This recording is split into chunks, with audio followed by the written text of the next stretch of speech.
Yo, what's good, everybody? How we doing? How was your day? Good evening, Phoenix, Piter, Georgia, Speculate, John, Lambra. Who else is here? Zuriel, what's up? What's going on, guys? Oh, Zuriel, your first time seeing the intro? Yeah. Yeah, the intro is pretty good.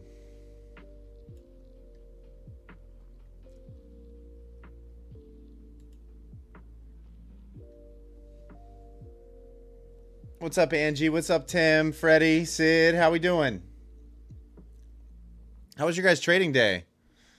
Just to give you guys a heads up, I'm not sure what's going on with my DOM surface. We do have the levels back, so like I can see the full depth of market.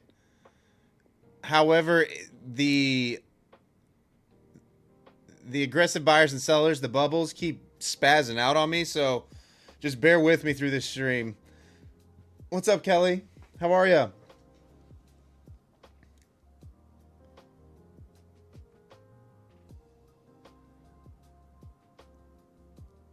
Phoenix, I'm not sure.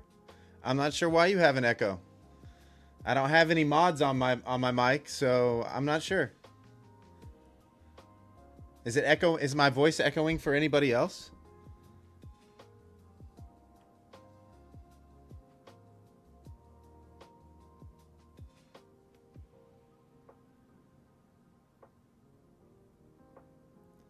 You have the Quantower license. It's still showing your license is not allowed. Dom Surface.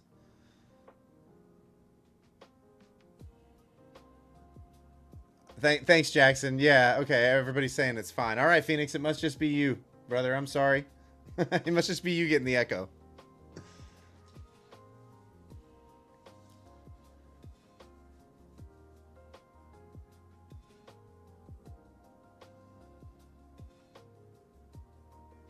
Yeah, you had two windows open. Phoenix, no exclamation point west this evening. No, there's no giveaways this evening. Tomorrow we'll be doing another giveaway, though, by the way. Just to give you all a heads up. All you loyal followers that are here right from the beginning of the stream, I will give you the heads up now and tell you that we are giving away another account tomorrow evening. However, we're gonna redo the way that we did it and not give 20 entries. that was a little chaotic. But yes, we are doing another giveaway tomorrow. And probably a couple giveaways next week as well. So, this week is Lucid. Next week, next week is going to be Take Profit Trader.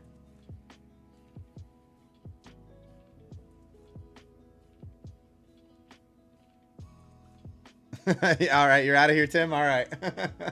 No giveaways. You don't stay and hang. All right, I got it. Yeah, see, did you guys see what? You'll see what just happened there. That's what's happening.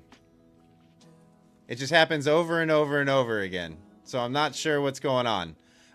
We can still see where orders are resting, you know, large block orders. I'm not sure what to expect tonight. Today was kind of range-bound action. You know, we had a good read on it early. I haven't touched these levels, so these were my levels going into this morning. I pretty much said 380 was going to be my key level on the day. I actually took the long from 400 was where I got long from this morning. So I mean, the read was there, the levels leveled, and it actually was a pretty good day for me. A little over 3K today. I was pretty happy about it. I couldn't get anything to really run for me. The same is happening with you, Georgia. Yeah, I don't know what's going on. That's new to me.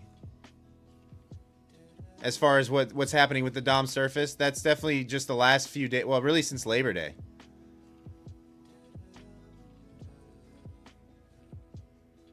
But tell me, how'd you guys do today? Let me know. What's up, Alex? How are you? Yeah, the Dom Surface is back, but it's kind of glitchy, so just bear with me. It'll black out from time to time as far as aggressive buyers and sellers are concerned.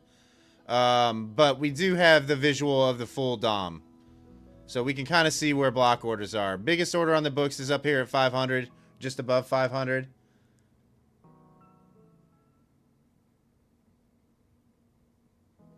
Yeah, Phoenix, I couldn't get anything to run for me. I traded 8. I took 8 trades today, 1 on each account. All were winners. You know, some of them were like I had, I think, one $100 plus winner, a couple $200 winners.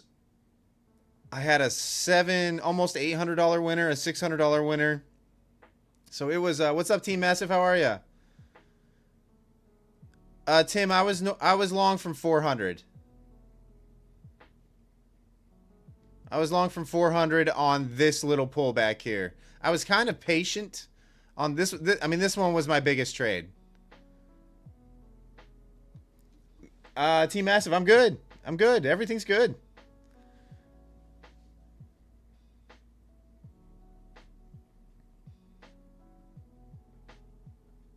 Oh, nice, speculate. Nice. That's a big day. If you caught both moves, if you caught this move and then this move back down, that's great.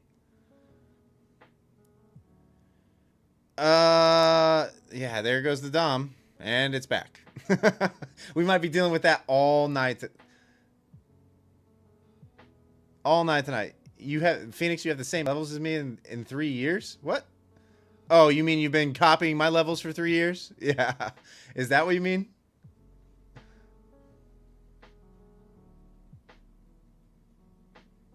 Yeah, Kelly, it kind of felt to me like I was over trading too. 8 trades is a lot for me. So I was just like filtering through the accounts because I don't copy trade my accounts. Mr. Boo Boo, what do I think the market is going to do? I think it's going to chop. If you want my honest opinion, we're kind of in no man's land right now. I'm completely not interested in here. I need price to either get below probably, honestly, I need price to get back below 370 to be in love with any shorts. So it's pretty much longs only for me. So I'm looking to buy dips, but it's got to be the right setup.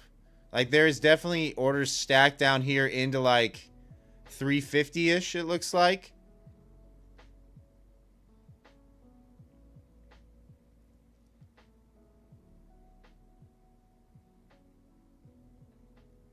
But we also have the big block up above at 500. So I'm not sure which way it's going to go.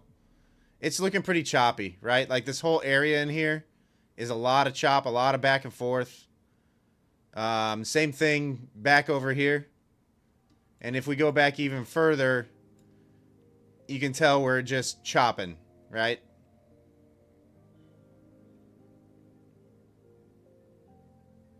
Looks like there's a wick here. I mean, there's wicks all over the place in this area. That's kind of why I eliminated. I had a level in here at one point, but I got rid of it because of that.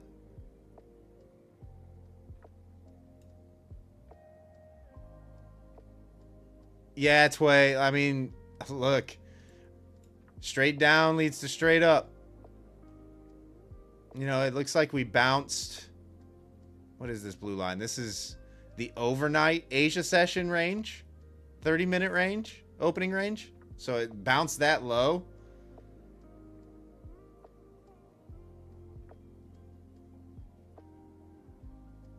Yeah, just a lot of fake outs. A lot of fake outs. Hopefully you guys did not get chopped up. That was my hope, right?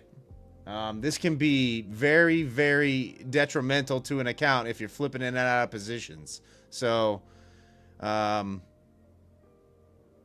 know, my rule of not taking a trade from the same price came in handy today. It really did.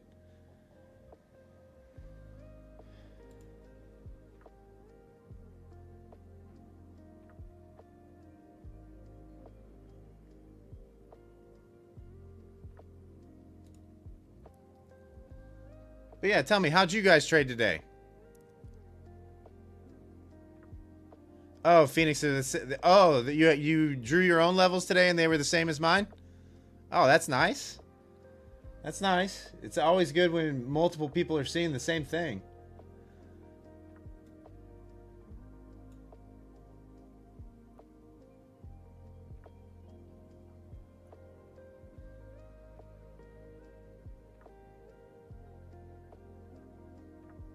What account am I going to trade tonight? I think I'm going to trade the one of my take profit trader accounts tonight, if I do take a trade.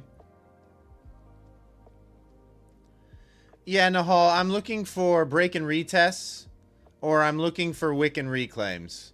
Like, it was a little messy this morning, but you could kind of tell that 370 was holding. It made multiple attempts to break below 370 and just really couldn't. We had a strong buy up off that level. We pulled back into 390. You know, like mid 380s, and then reclaimed. So I got long on the reclaim of 400 right here. What's up, James? How are ya?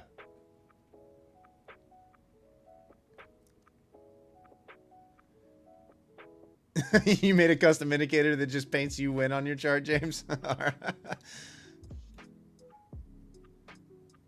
At this point, you kind of have the bull flag set up, you know, so I would probably say something like, if you can get a clean break above this line, you know, longs up into 500, up into these blocks up here, make a lot of sense. But we're definitely back in by the dip. The range from the last couple weeks, you can kind of see we've just kind of been floating the range. I just can't believe the other day. What was it? Tuesday, where we couldn't take 23K? I thought for sure if we lose 23K, 22.8 is probably coming into play. So for future reference, if we do get heavy, guys, that is something that I will be watching. If we break below 23K, I think there's a 200-point move. But the bid has been relentless. Like, sellers just cannot take lows. And I'm not quite sure what's going on.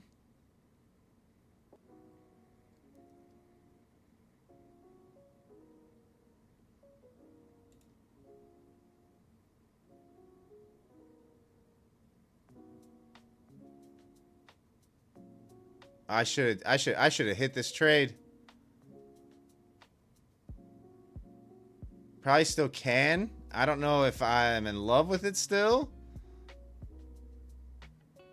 Man, what a solid bounce off the 200 period on the 1 minute, though.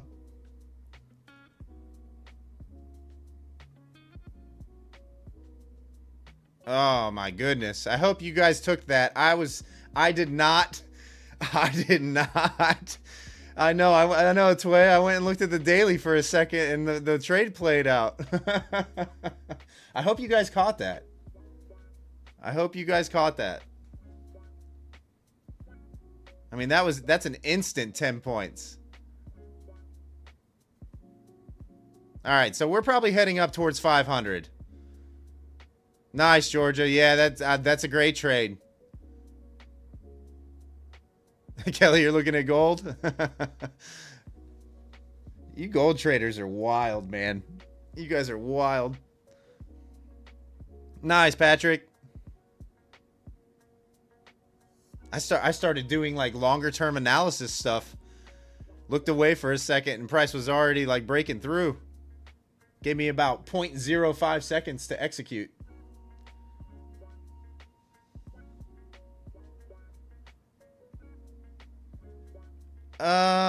You don't know where to take profit though, Patrick?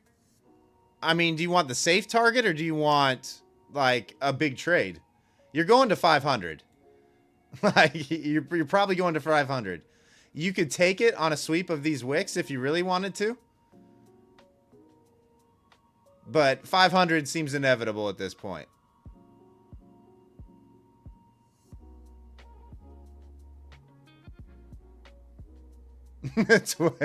Fell for the good old technical analysis and didn't go with the old but true buy the dip and close your eyes. Yeah. That's the I mean that's how the market's been for a while now though, you know? Man, I can't believe I didn't think it was going to happen that fast. Right? I didn't we're in globex. I wasn't expecting it to all of a sudden just have a fire lit under it. Well, that stinks. That would have been a massive trade.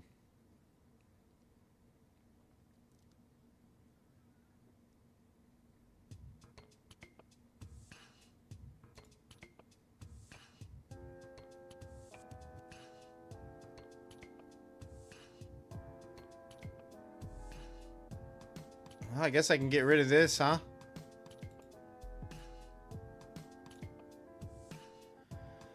Oh, boy. Now what do I do? Now that my one trade idea is gone, what do I do, guys? Tell me what to do. Tell me what to do.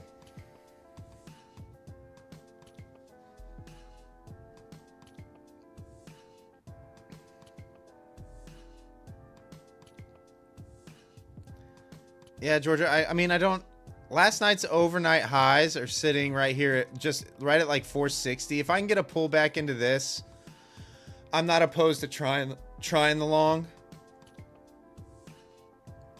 But it's going to have to pull back for me at this point.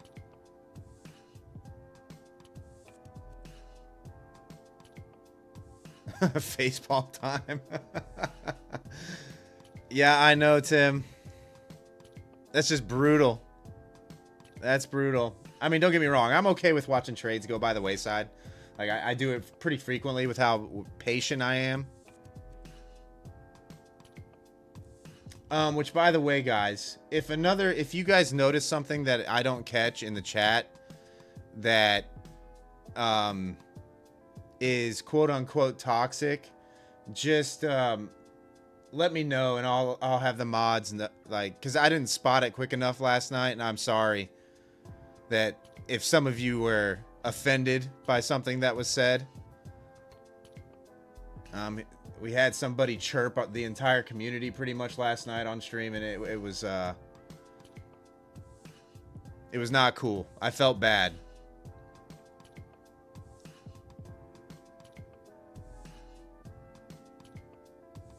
I mean, it was directed at me, but there was chirping at the entire community, and it wasn't cool.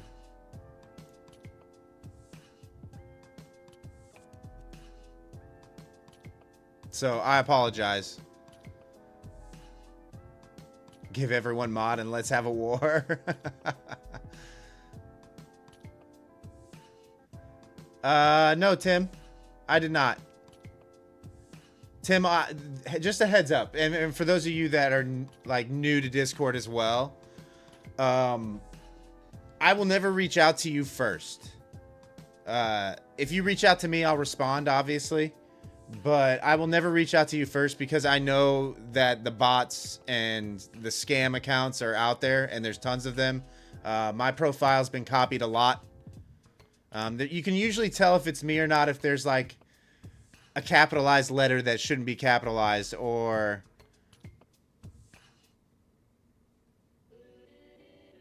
what else? A punctuation mark in the middle of the name, or, you know, something like that.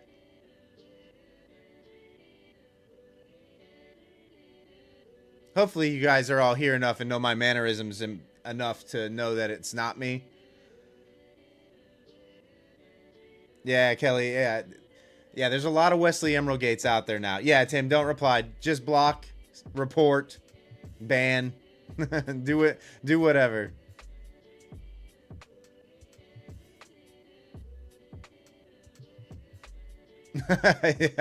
Patrick, it's me saying I need $20 for a 50K.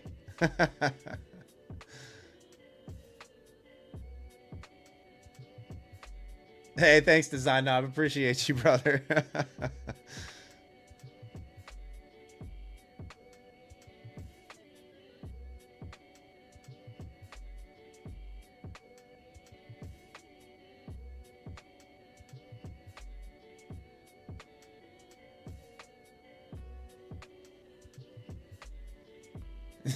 Like the prince in Nigeria who was stuck in the airport and needed 800 off you. Yeah. Eagle's Eyes, you had a full-blown conversation with a Wes? I mean, in other Discords, what they do is they'll like just take screenshots and leave them, you know, they won't respond, but they'll just have like a bunch of profiles of the same person and be like, man, you know, like Trades by Matt, for instance, like people would hang on to the 28 Trades by Matt friend requests they had. You got these cheeseburgers.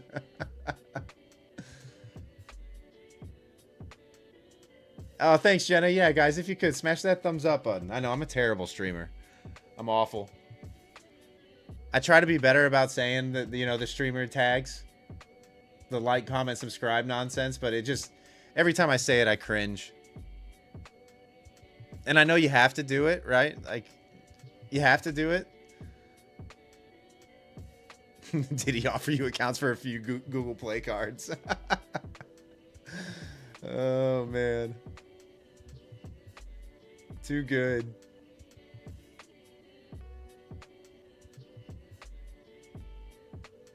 Oh, that's really annoying. I missed that trade. I mean, this didn't get low enough for me to even think about getting long again either. I've been trying to reach you about your car's warranty through Discord, Kelly. Through Discord, they're talking to you about your car's warranty. Yeah, that's wild. Jeez, the Dom surface is just royally messing up here.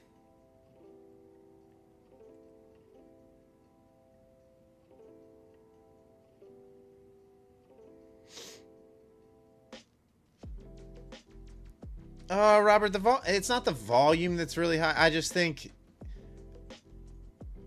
you know, like we're just right in the middle of the range. There's a battle going on here. Higher time frame wise, this is what happened in the past at this same level. Just to give you a heads up, just a lot of back and forth and violence. So I think what they're doing is they're filling in the volume here. So really what you want to see is a break above this and a hold for more long up into like 660, 670, somewhere up in there. Or you want to see the break back below and the hold below 370 for the short back down. I mean, I don't really trust anything below. Back down into like 280 is what I would say. 300, 280.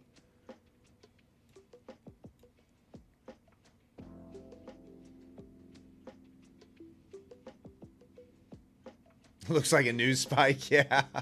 Yeah, I don't understand.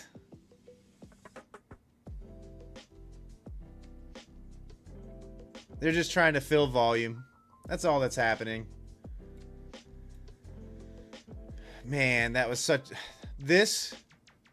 I mean, this was such a good read.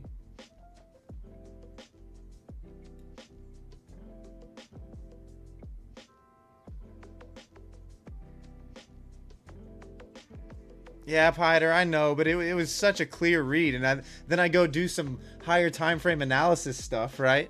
I pop over to the daily chart. I come back and price is already breaking through. And it gave me about 0.5 seconds to do any kind of analysis and clicking of buttons. And just missed it.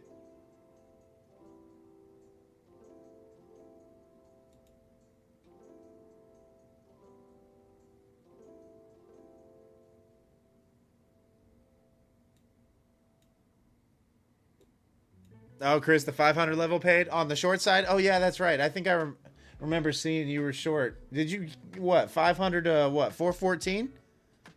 Is that what the trade was?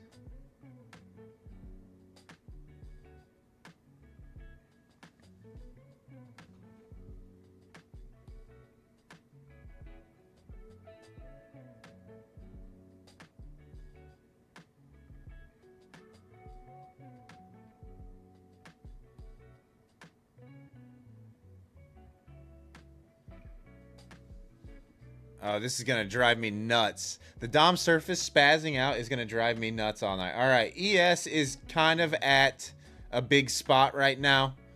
If the ES gets above here, ES probably has another 10 points in it to the top side before we run into any real resistance.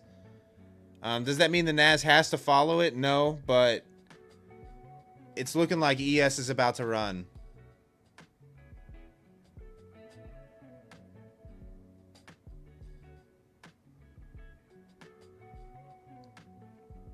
Oh, Chuck, it's all good. It's all good. I felt more bad that the chat was getting chirped. Luis, yeah, right now you're only looking for longs. In my opinion.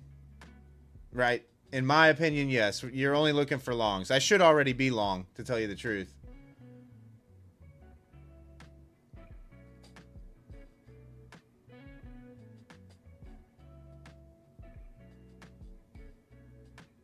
You don't want to look at your Dom all the way up to 23,800 on a Wednesday during globex? Yeah, I know that. It feels like that's what... Luis, strictly because it's looking like ES. I mean, unless ES puts in a triple top on the 30-minute, right there at 64, 62, somewhere around there. Right, well, really right where price is right now. It's got another 10 points to the top side. You've got interest higher on the DOM on NQ all the way up into like 670. So, not that we get there tonight, right? Like, we're not going to pump another 200 points, I don't think. But overall, I won't be able to have a short bias until we're either at the top of the range up here at 660, 670, somewhere in there. Or, here, I'll actually go to a higher time frame just so you can see. So what you want to see is either a breakout above and hold for more upside, or you want to see the breakdown below, really below here, in order to have any kind of like bearish action. You know, otherwise we're just ranging.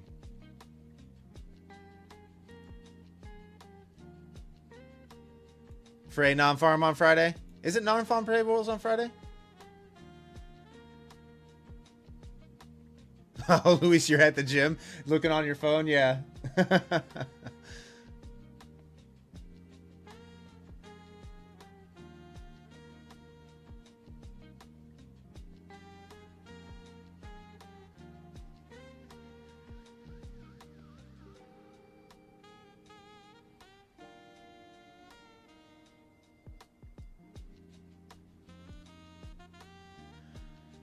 But yeah, higher time frame wise, we're just right in the middle of this range. Smart traders don't execute in here. You know, not that you guys aren't smart, but smart traders generally aren't executing in here. You know, higher time frame traders are generally waiting for a price to get out of this area before they look to execute. But we're scalpers. We'll take our 10 points where we can.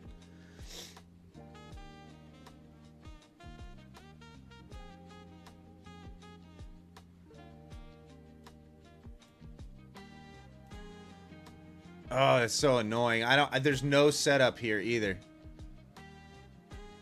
Well, congratulations to anybody that is long right now. You have got an ideal entry. I clearly haven't heard of dumb money concepts. Oh, jeez. How do you change it to show points instead of ticks? What do you mean?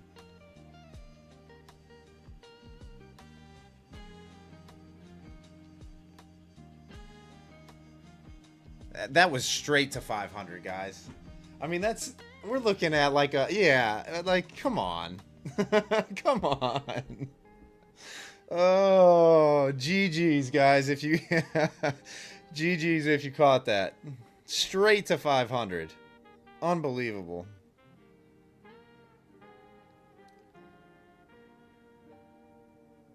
So you know how many points it jumped?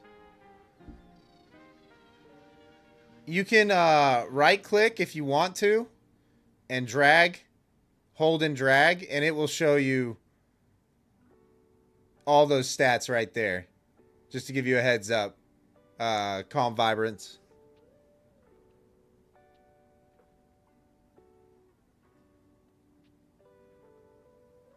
Just right click, hold, and drag to where you want price to go. Yeah, cheers. Oh, man. Congratulations, guys. Whoever got that long or is still in it. That was, yeah, Luis, I mean, I don't know. I'm not an NQ guy, you know, and I'm not a fib guy either. You would just have to try it out yourself.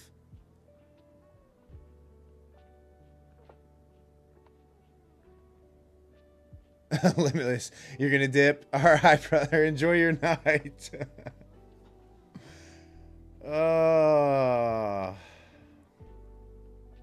Yeah, congrats, guys, on anybody that's long there. That was an easy long, too. Easy trade.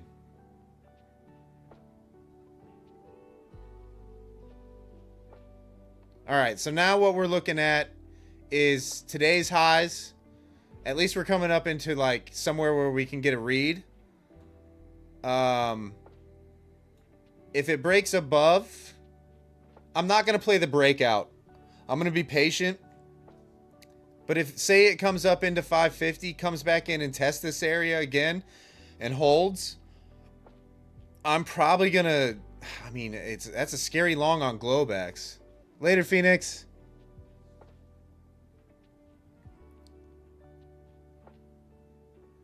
Chuck, you're in at 434. Oh, that's a great entry. That's way down there.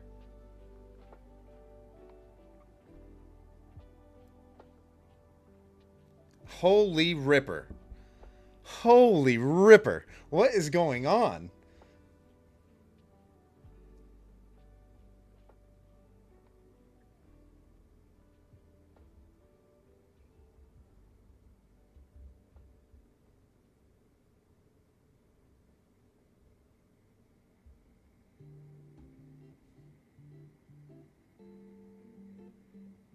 Yeah, I don't know.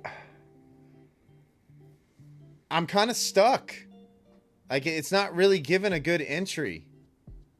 You had this one slight little pullback here to actually get long, but it never got to 460. Like, I wanted it to actually tap those overnight highs from yesterday, but it never got there. You just bought, that's why it's ripping object. Yep.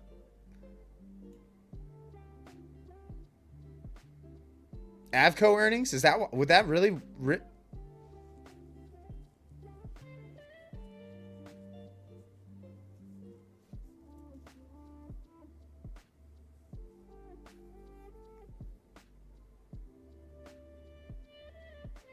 I mean, what do we got going on back over here? Not really much.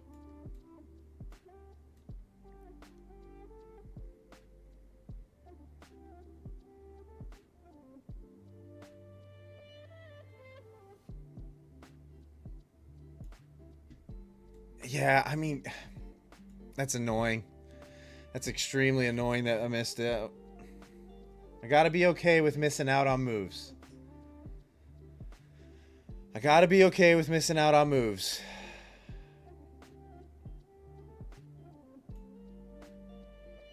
Oh, Charles, you're shorting right now? Oh, that's scary. That's scary. Hey, Angie. Nice. $300 on micros? That's massive. Just on globex?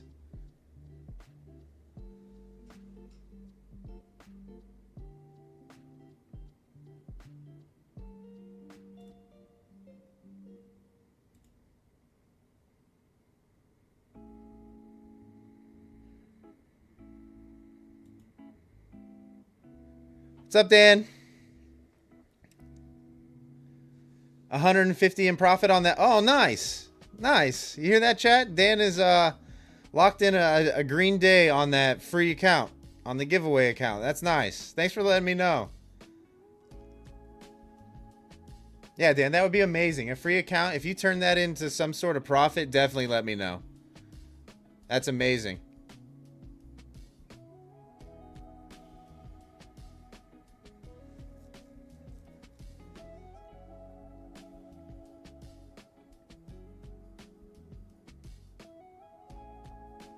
All right, so that was a 25-point smack off that level.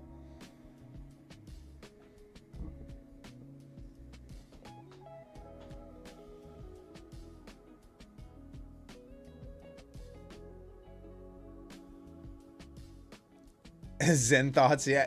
I mean, I thought for sure we would at least run today's high.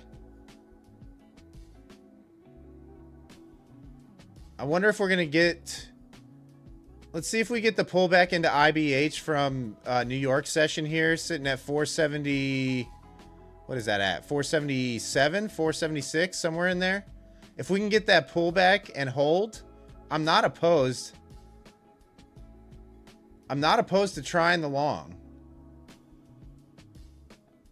But if we don't get this pullback, I have to wait for higher, unfortunately. I'm not going to buy this close into resistance. So, unfortunately, I'm still having to sit on my hands a little bit.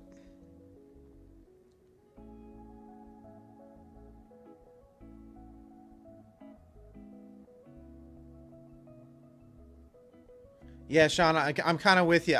I couldn't have taken that short. Like, my editor Mason and I talk about a strategy where we just limit in on the extremes of these for the reversal, for the, you know, that initial 10-point bounce that normally happens at support and resistance levels. But I didn't trust it. This was really strong coming up into that 515 area.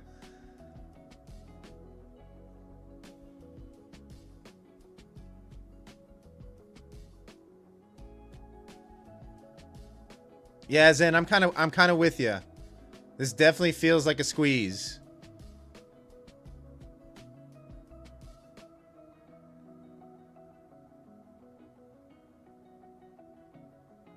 I was kind of hoping for that deeper pullback, like I said, back into this 478, 477, somewhere in there. You've got all this volume that propelled us higher. As you know, somewhere where you could put your stop safely. Hey, what's up, DCD? How you feeling, brother? You still under the weather? Yeah, Zen. I mean, all those shorts from below 23,300, they're all underwater at this point. They are completely underwater.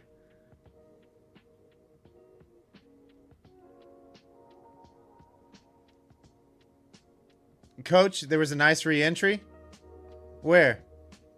What, 490?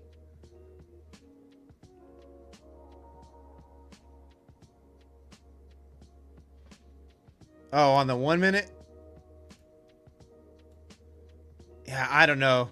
Hanging out outside the Keltner channel, the Keltner bands, I've noticed is a scenario where you're asking kind of for chop. I don't know if it applies on globex session.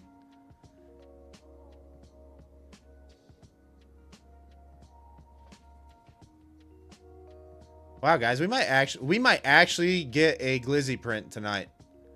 If it goes higher above this red line and we're still overbought,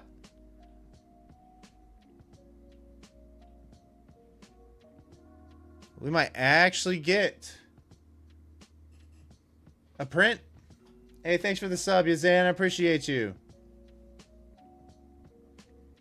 Yeah, Pieter, this is an indicator designed by my friend Banana Bread Trades. Really good trader, by the way, but he's a mean reversion guy. So he's coded this indicator that you see here on the charts. The two red lines denote sell area. This is his expected range. This is his buy area. Price needs to be either touching or outside the Kelt upper band, in between these two red lines, and also overbought on the oscillator, which is based on harmonic wave patterns, is how he has the oscillator coded.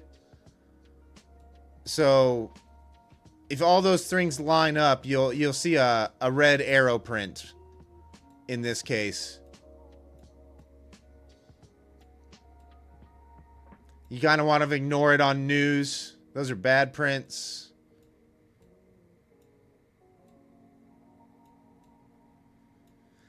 This is an okay print, I guess, but not great. That's a good print.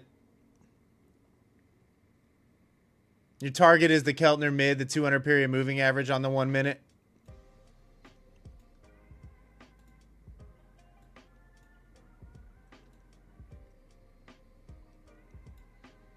DCD, I've traded really well.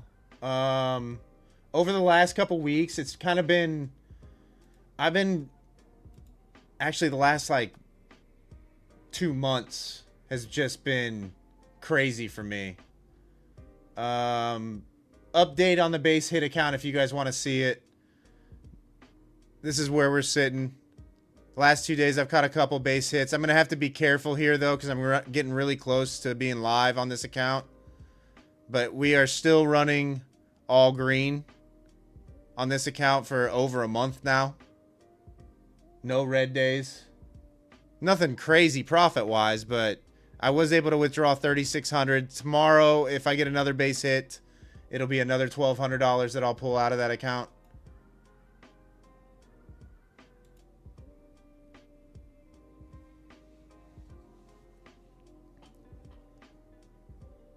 Yeah, thanks guys. Yeah, it was massive accomplishment. No, Tway, it's entirely different, unfortunately. Like it's entirely different with My Fund of Futures. So with that account, because that's technically one of the older accounts, so it's a 50K starter is what that one is. You only go live with a $2,500 balance, regardless of what your account balance is when you do go live. So I'm trying to keep that balance right around $2,500 just in case they do force me to go live. There's no reason to run the account balance up because it doesn't roll over.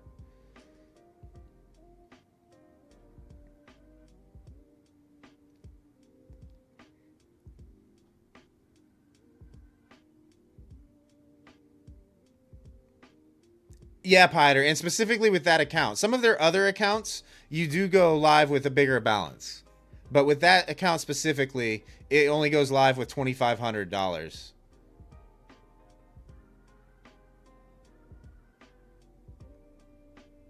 Oh, Funded Futures fam? William, I don't know anything about him. I've never traded with him. I don't know anything about that prop. What's up, John? How are you? Yeah, guys, thanks. My whole goal with that account was to have that, like, accomplish that clean month.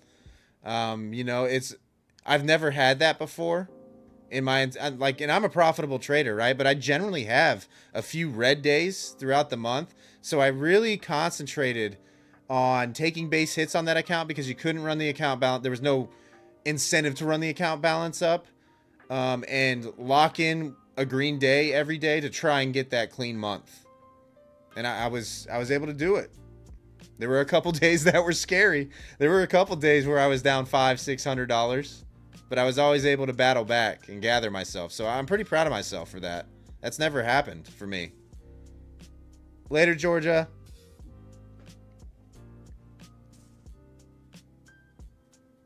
But yeah, I mean, that's I mean, we're like, I don't even know how many straight green days we are. Let's see. There's a couple small red days in here while I was building the balance a little bit, but okay, so 4 days plus 20, 24 plus 2 is 26 straight green days. That's pretty good for me. On a single account, that's pretty good.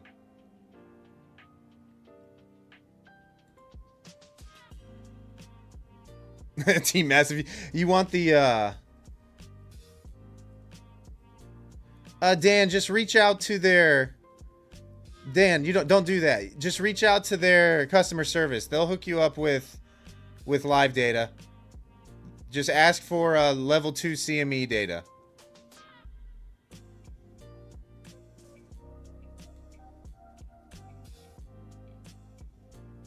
What's up, Zecatex? How are ya?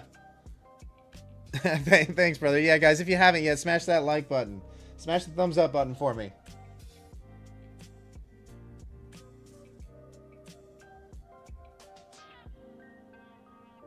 What's up, Jeff?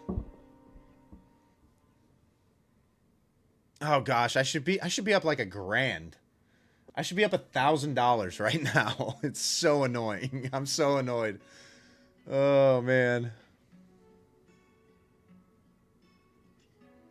Oh, Tway, we were told we had to stop. We were told that it wasn't eligible. Is in non-farm week? I'm not sure. Let's see. Someone said it earlier that it is non-farm payrolls.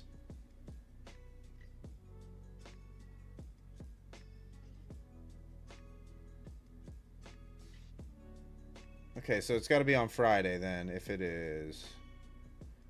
Yep, non-farm, an hour before the open on Friday.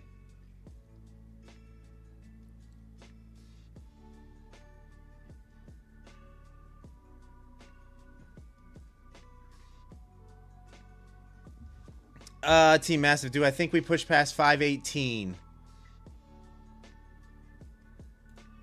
518.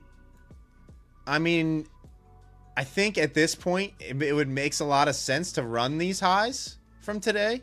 I don't know why we would come all the way here not to test above. So yes, I think we get 518. I think we get 525.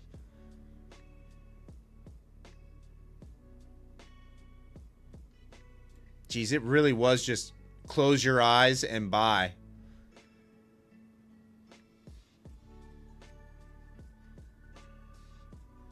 When is rollover, guys? I know it's coming up, isn't it?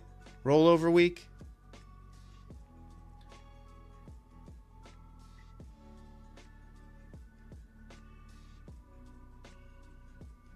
These prop firms are full of ex-IRS agents, Charles. Yeah, I mean that could be the case.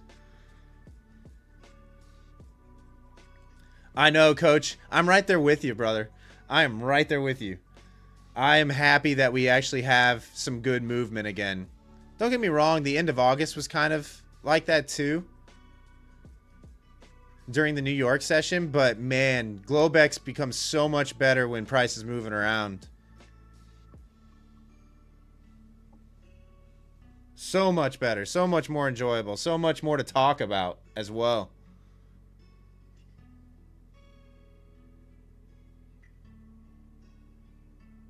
IRS aren't that put together, Zen says.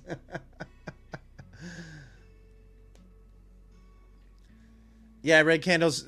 What you hear about a lot is what you'll hear the term Santa Claus rally pretty frequently, because what happens a lot during the month of December, if you look back on say a monthly chart, you'll notice, or even a weekly chart back in past years, a lot of times it's a green month.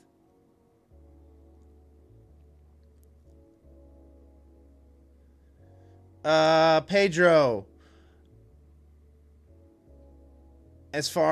I don't trade with Apex.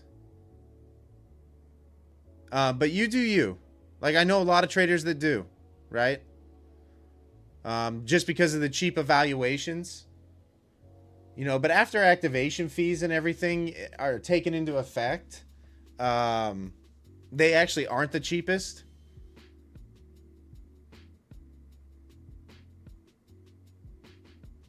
I know, Pieter. I always call it the prop that won't be mentioned, that won't be named. Yeah.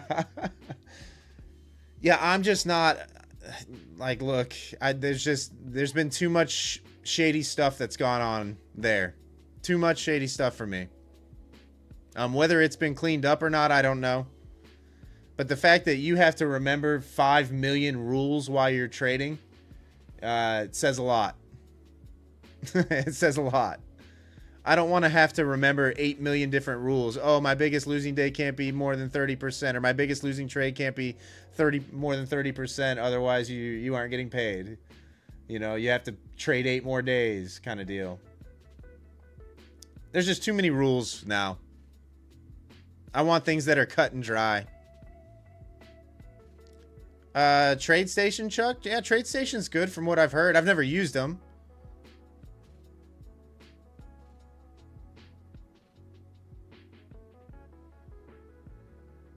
One day to pass now.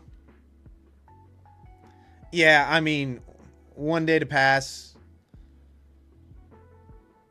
Low cost of eval. But most props, William, are 2 days. You can pass in 2 days with most of them at this point. So even if they have a consistency target, it's normally no more than 50%. Or no, it's right around 50%. So technically, you can pass them in 2 days. And honestly, if you're worried about 1 day in the trading world, that's probably not a good sign for long-term success. If you're worried about 1 extra day. Pedro, I should be up. I'm chilling right now. At this point, I'm kind of waiting for the sweep of these highs to see if sellers step in, or if we're just going to continue to rip. If we continue to rip through this area, I'll wait for 550, 540, somewhere in here. and a pullback to see if it holds on the retest. But I missed the entry down here, unfortunately. And at that point, you're chasing. Like there's really I just really don't see a good entry in here for me, at least. You know, maybe you guys see a setup in there, but I just don't.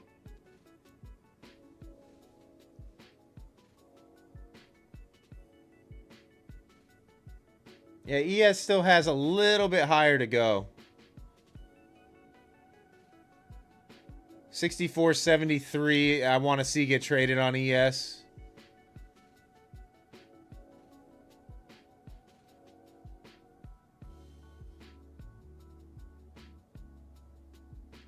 They banned you for buying evals by saying you're under evaluation to go live, but you have no PAs, so they're a bunch of scammers.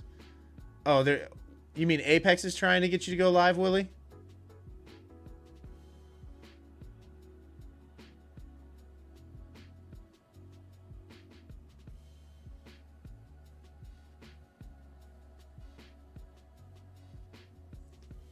Z contract is at 23,733, Martin. So it's 230 points higher.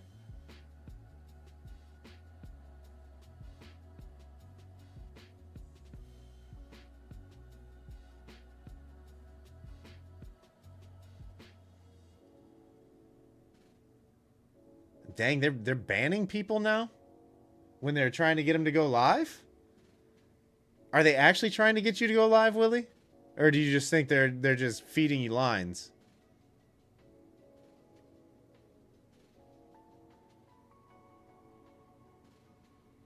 Same thing happened to Khaled too. Khaled can't trade with Apex anymore. Yeah, it's just not worth it for me. I don't want to go into payout and be like crossing my fingers and praying and wondering if I'm actually going to get paid or not. Like it's... You could do everything right and they will find a reason to not pay you, it seems like.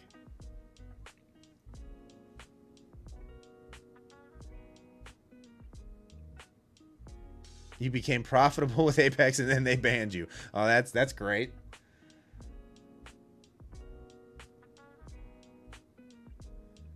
Yeah, Zen, I'm right there with you. I refuse to trade with them. I'm sorry. Like, I just don't trust them. And that's just a personal opinion, right? Like, you guys do you. But I'd rather know I'm getting paid. Like, my funded futures, literally, I requested a payout, and it was in my account in less than a second. Literally less than a second, it was in my bank account. No questions asked. Just request and go. As long as you know, do the things to get there, they will pay you.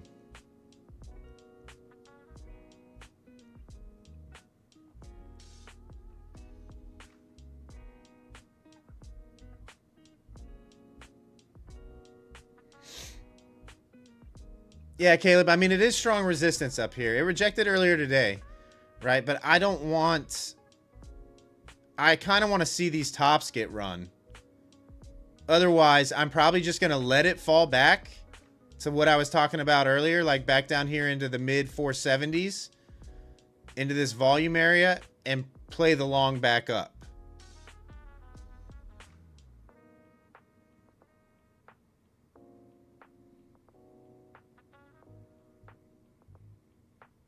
Apex, if you stream and make them money with codes, they pay. Otherwise, they drop. Yeah, oh yeah, yeah. You guys don't have to worry about that. I don't trade with them. I've told you why. Oh, they had you film your trading session, Willie? Yeah, they had a couple people in our Discord had to go through that too. And that's another thing. That's a really awkward situation to put, you know, just your everyday retail trader in.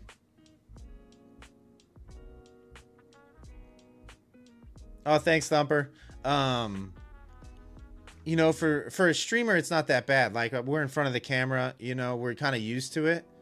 But for your average trader that's just sitting in a room by themselves for the most part, That's a lot of pressure to put on somebody. And I think they do it on purpose, right? To get them to mess up. Like, they can tell on their end whether or not you're cheating or not. They can definitely tell.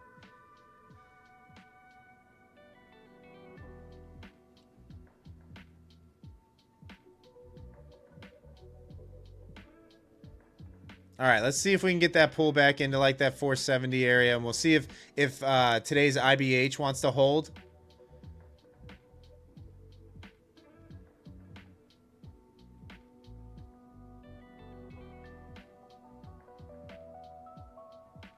Yeah, Willie, that's just, they're trying to get you to mess up. They're trying to get you to mess up. You know, trading's hard enough. Despite what some people say, trading's hard enough. Now you put all that extra pressure on somebody that's not used to being in front of the camera, asking them to explain themselves with every trade they take as well, verbally.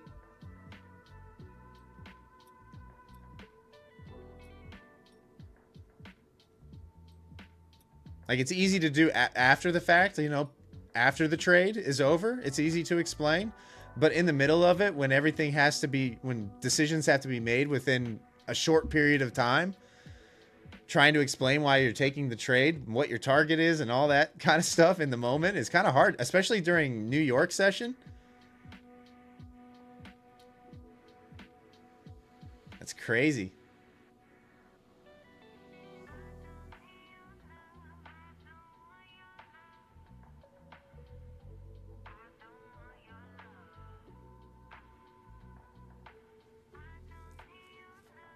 Thumper, you're really close to putting in a payout request. Good luck.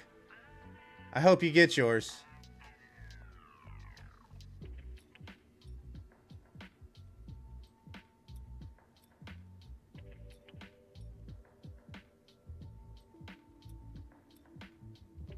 Your credit union will not approve transactions with them? Wait, what?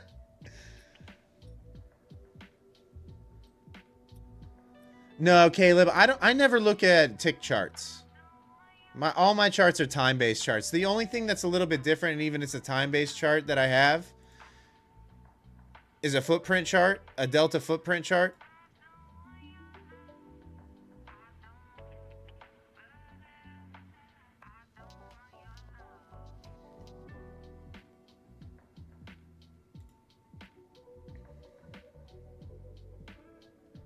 All right, looks like we have an order pop up here just above 550. I'm not quite sure how big it is, though.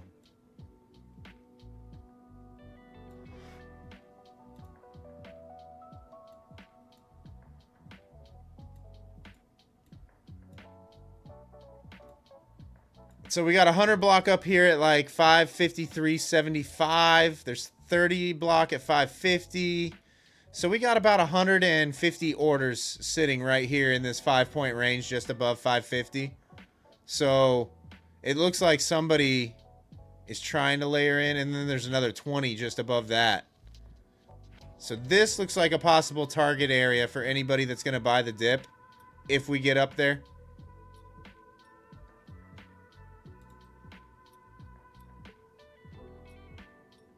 I'd like a little bit of a deeper pullback before I got long, but man, it's pretty strong.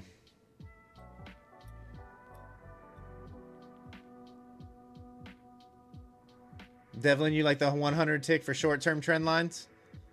Yeah, I've never used a tick chart. Yeah, James, the DOM is acting kind of crazy. It'll just reset from time to time. I'm not quite sure why. This whole week has been weird with it. See? It just did it there.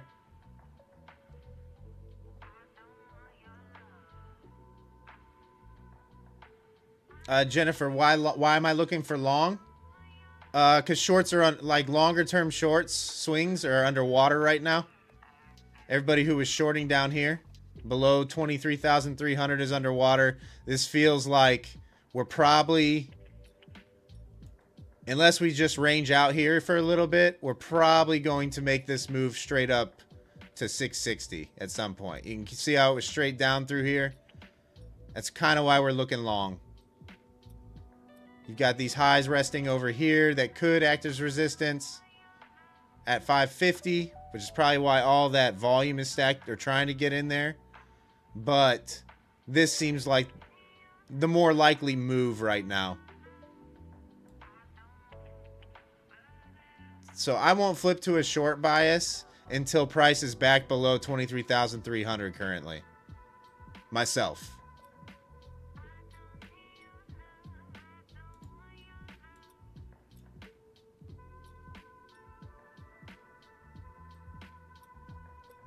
Silver's about to take all-time highs too, Willie.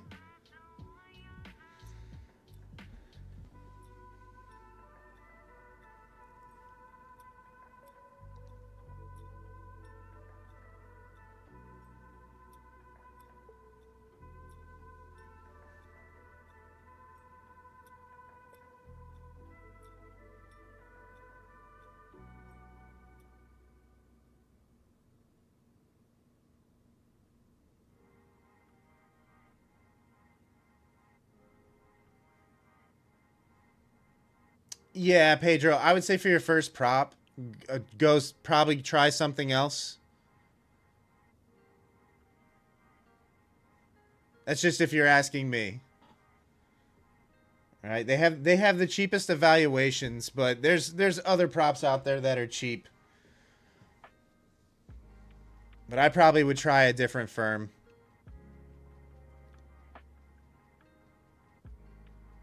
Yeah, William, isn't funding ticks like, aren't they super cheap right now?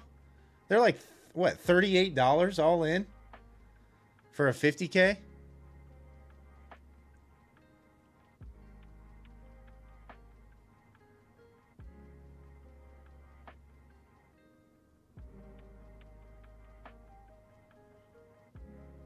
Oh, the sale is over now?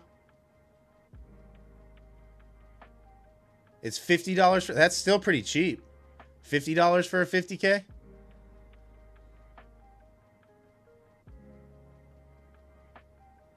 Cheapest straight to funded right now? Let's see here. It's a good question. It might be Lucid, actually. It might actually be Lucid.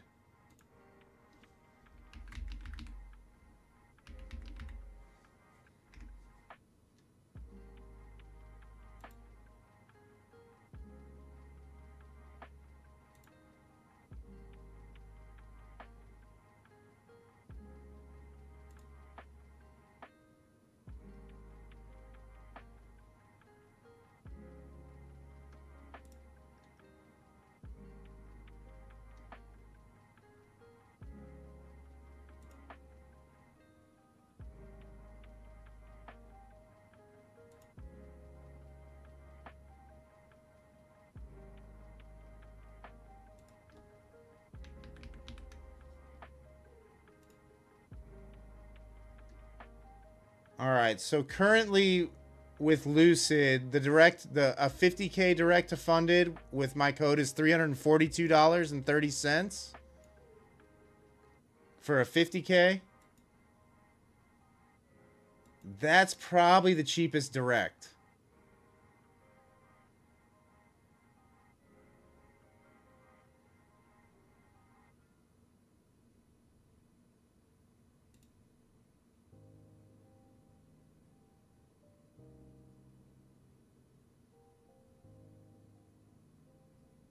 $23,800, Sid, is what you're saying?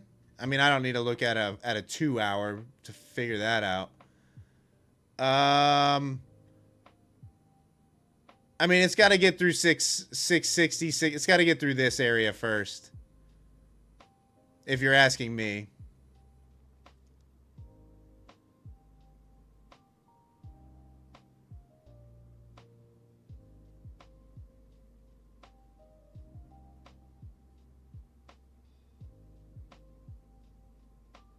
You think you're done with the 50Ks because of drawdown, William?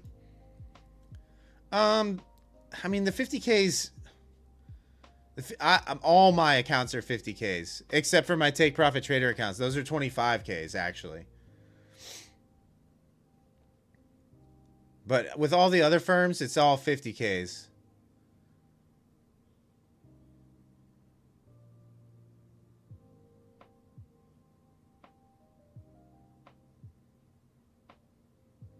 Too much squeezing your cheeks, William. Trade micros. You can do a lot with micros. If you like giving your trades room to breathe, like if you aren't real confident with your executions and entries, or you find yourself needing to give it too much room on your stop, I would recommend trading micros. There's a guy in my Discord who literally starts his position with one micro and will give his stop 75 points.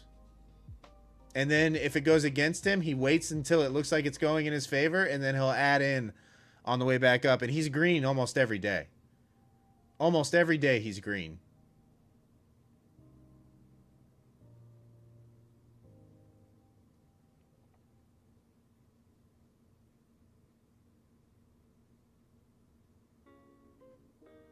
Yeah, Zen. I mean, you can do a lot of damage with micros, guys. A lot of damage with micros. Like, I highly recommend, especially when building an account balance. You know, there's... What does Goose say? What's up, Knox? How are you? If you're scared, say you're scared.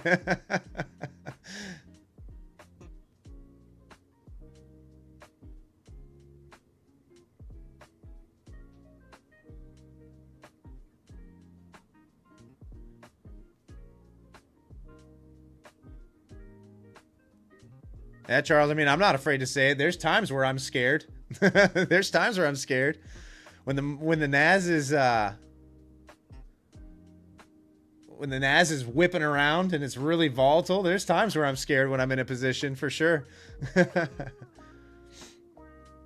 One cool rattler. Yes, you can trade gold. You just have to reach out to them. But yes, you can trade gold. Candles not moving with price. Tag, what platform are you on? What platform are you trading on?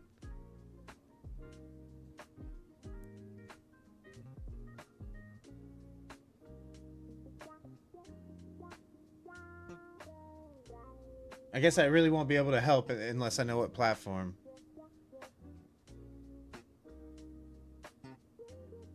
Oh, your first time trading with them, Rattler? Yeah, they're a good company. You'll like My Fun of Futures. He needs data. Oh, you think Tag, do you have live data? Have you purchased live data? Good shout out, William. I wasn't thinking about that.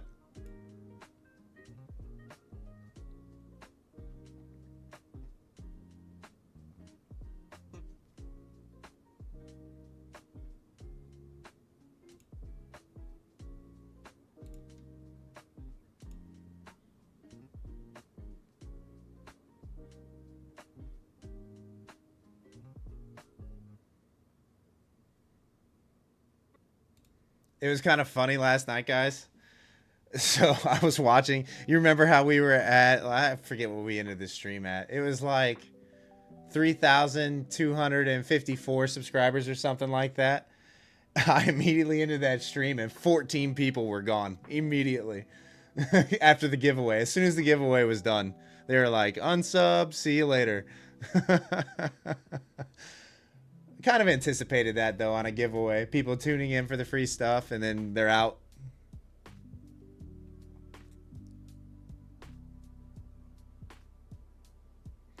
Yeah, Charles. That's what a lot of people do that, actually. It's like 1 micro for every 1,000 is what some people do for, you know, building an account.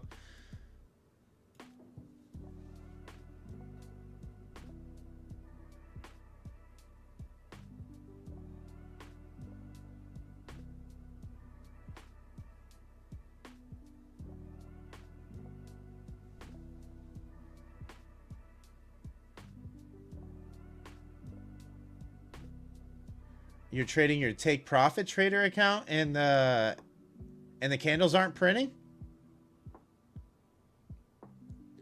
What platform are you trading on? Tag? Are you on Trade Evade?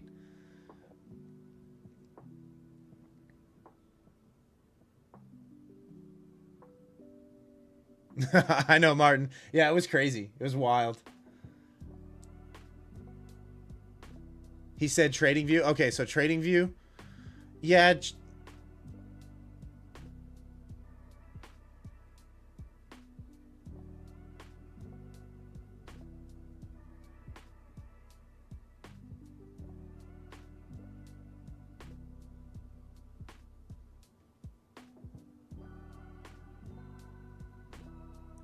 Oh, he's got it on regular trading hours. Oh, you mean he's not showing the overnight session?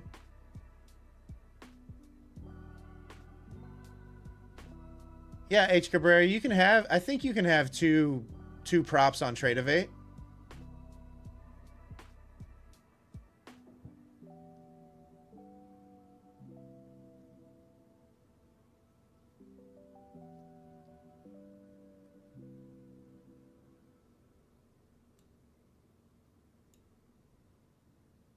Hang on, let me go turn on this fan, guys.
All right, Naz, you came all the way up here just to like chop in a 5-point range now? Like, look at this.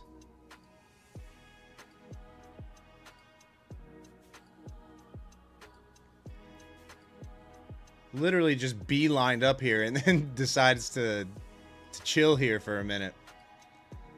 Honestly, the longs from down below don't have any reason to get out yet. I'd probably have my stop here. A break of these lows, but you really haven't had a reason to get out.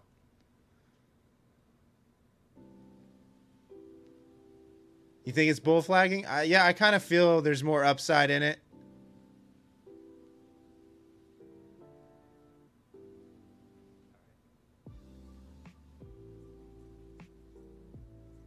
But this move was so fast, if it does break this low, it could be just as rapid back down to here.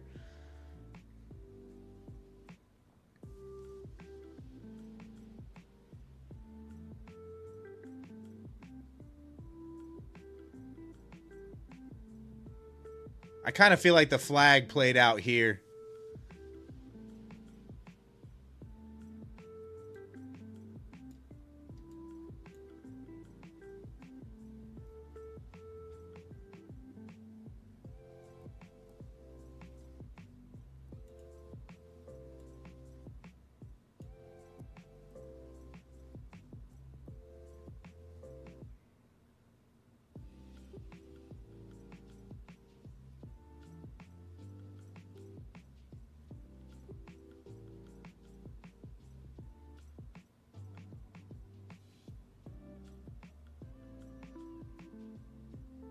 Oh, Keegan, really? You can't log into multiple platforms at the same time?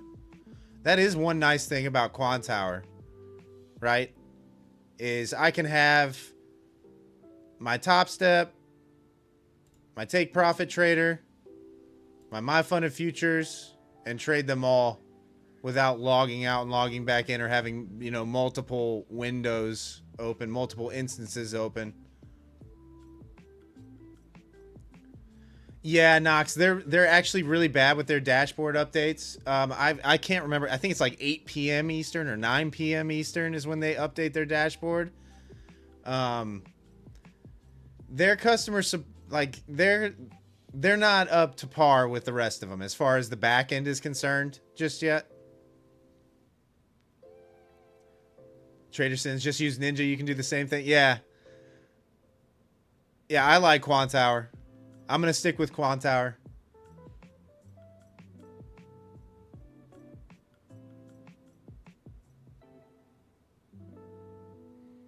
Yeah, Knox, the customer service isn't great. Sometimes you'll go days without hearing anything back from them. If you contact them during regular trading hours, you know, like right before the open, sometimes you can get a quicker response. But it normally takes a little while with them. And sometimes you have to reach out a couple times. I just think they're going through the growing pains. You know, a lot more people are trading with them now because of the daily payouts.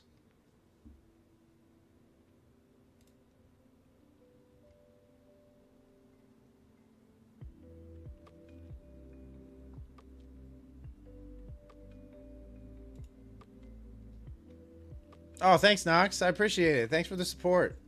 Yeah, guys. I mean, if you're looking at purchasing a new prop evaluation or anything, you can use code WES, all caps, at Trade Day, My Funded Futures, Take Profit Trader, Earn to Trade, and Lucid, and you'll receive the best available discount. I know I don't really like sit there and pump my affiliates or have my whole lower thirds filled with my affiliate code, but there is that option there.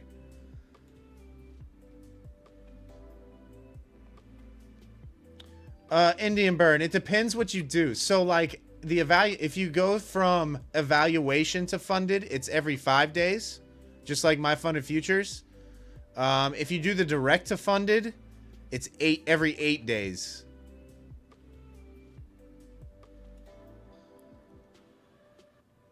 Hey, what's up, Z? How are ya?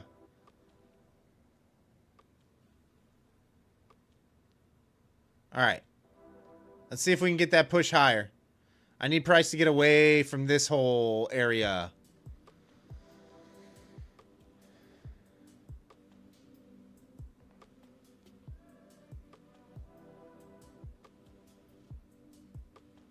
Yeah, Devlin, I'm kind of right there with you. I want to see it boost up. I was hoping for a deeper pullback first, but I don't know that we're going to get it. What's up, party?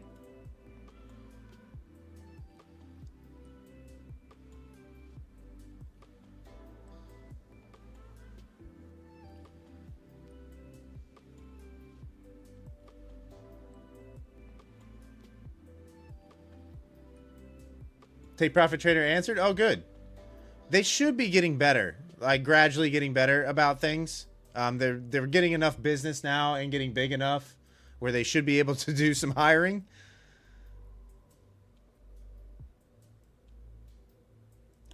Tim, so when you start a personal brokerage account, right? Like your margin requirements are generally, you know, a little bit lower than that, but most people say that for every $1,000 in your account, you should never risk more. You should never execute with more than 1 micro.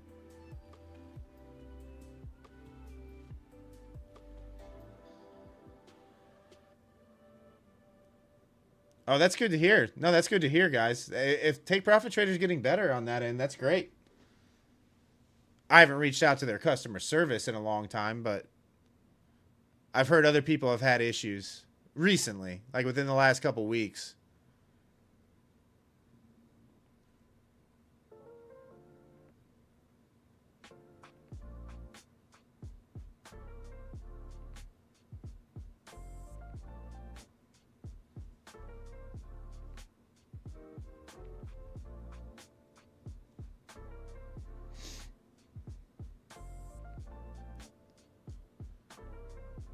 Oh, come on, Naz. What's gold doing?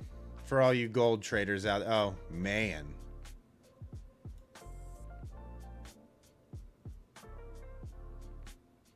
It is still just churning upwards, isn't it? I mean, just churn. What a rally on gold.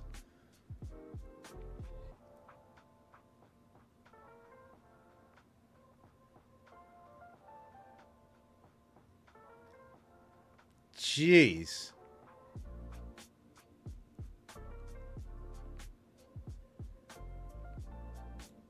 Am I excited for football tomorrow? Who plays tomorrow? Actually, I mean, I'll be on a live stream doing an account giveaway, so I won't be able to watch, but I'll catch the end of the game maybe. But I'll be streaming. Later, Kelly.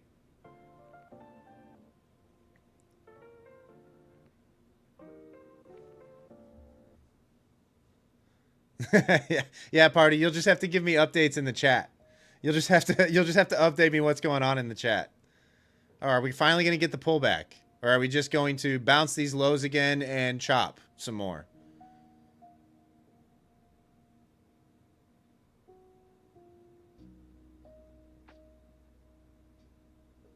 Yeah, thanks, Marty. Appreciate you.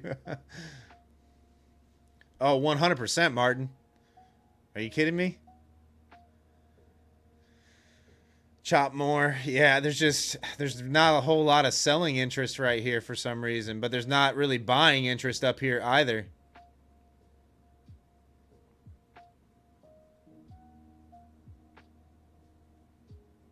Just added 2 minis on gold, Coach. Coach, are you long on gold? Where are you long from? What's up, Miss Digen? How are you? First stream in a while? First stream in a while?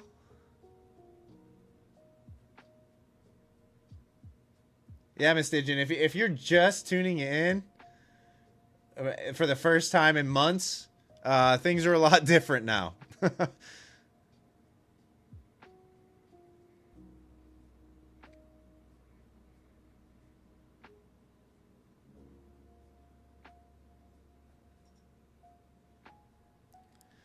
No, James, I wouldn't call this a bull flag.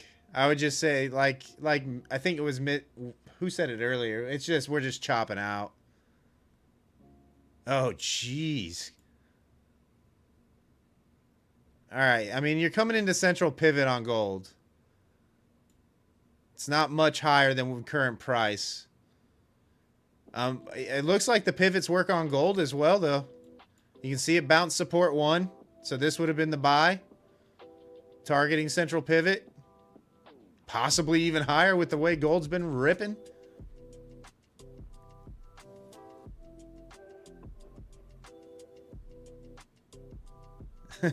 Mystigian, well, okay, so I would say the last month of globex session hasn't been great movement. But prior to that, we were getting some really good movement during the Asia session. Really good.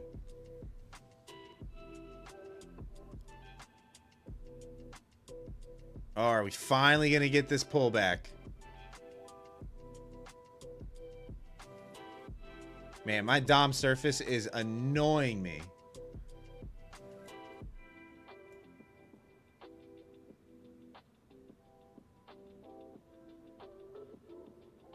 You said bull flag, but that was when it was bull flagging.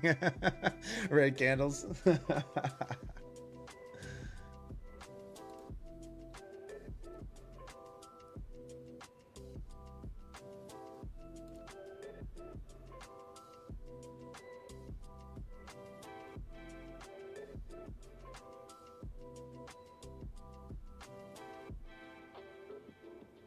Yeah, Mr. Jin. I mean, London session has been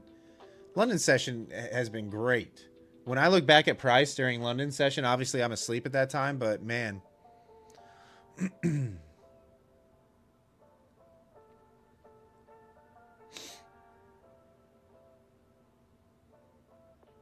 Oh, T Massive, don't cut it. I think you're about to get the drop.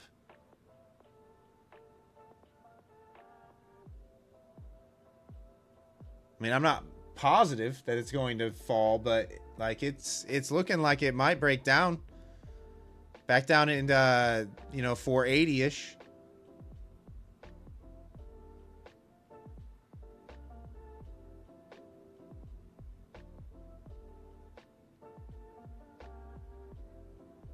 Oh, Romeo, you blew the $1 account in London today. Did you max leverage?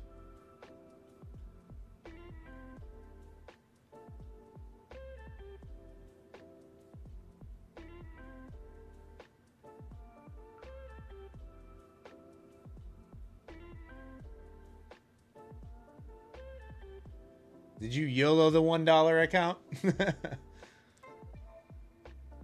How many of you guys received a $1 account, actually, for My Fun and Futures? And they gave away, what, like 20,000 $1 accounts? Oh, my goodness. More chop? Really?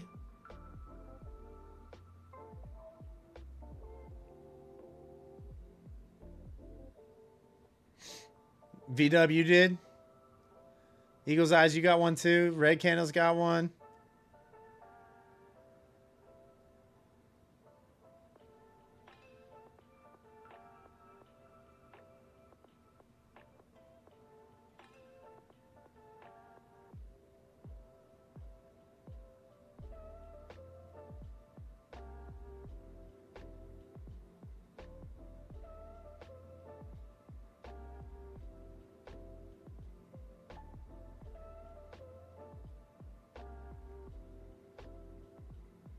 Aaliyah, you got one? Okay. Oh, Scott, they gave a 25% off code if you didn't get one as well on top of that? Oh, that's nice.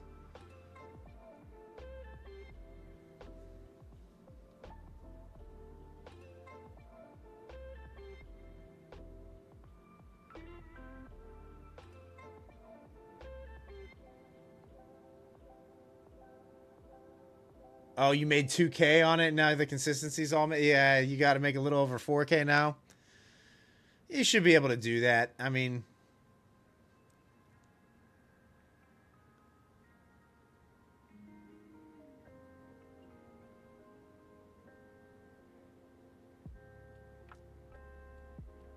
Right, Kennedy, you think they had to lure you in with the $1 account? No, you'll like My Fun and Futures. I think they're a good firm. They're reliable. The money hits your bank account fast.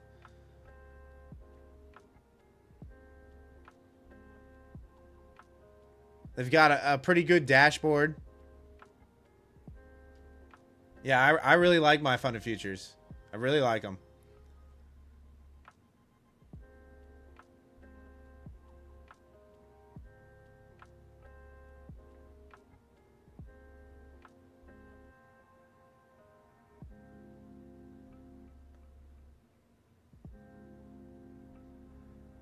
Yeah, Chris, I mean, the likelihood of you still being in that account after a month or still an evaluation, if you pass the evaluation, you don't get rebuild.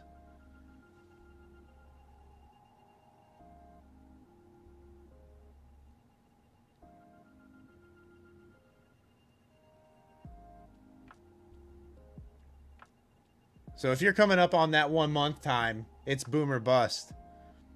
Yeah, you don't get rebuild. After you pass the evaluation, you don't get rebuild. So literally, after the 80-20 split, I think you can earn up to $4,000 on that account in payouts.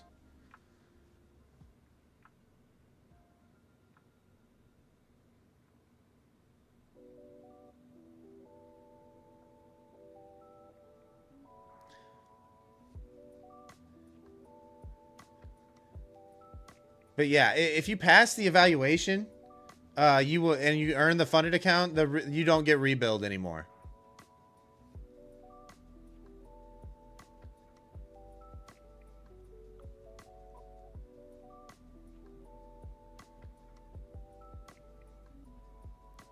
Yeah, Chris, I hope you do too. Good luck. I think was that the pullback Eagles Eye says? I have no idea. We're just chopping. We're chopping 500. Oh, you just passed, Scott? Yeah, yeah. You won't get rebuild. Once you have a funded account, there's no more monthly charges, no more monthly bills. You technically won't have to pay anything again unless you start a new evaluation or they move you to a live account, and at that point you'll have to pay your data and exchange fees and your platform fees. It's like, I don't know, $140 a month or something like that is what you'll pay for the live account.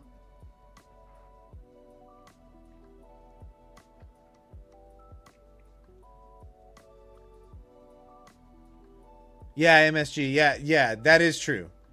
So you definitely have to cancel the account if you fail it. Otherwise, they will rebill you. Like, you'll get a fresh start. You'll get a fresh reset with it, but they will still bill you if you don't cancel it.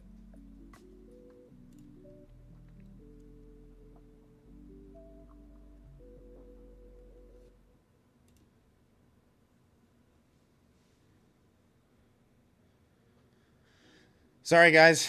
I'm just waiting for Price to do something here. I'm trying to catch a trade. Shouldn't have flipped over to the daily earlier on that trend line break.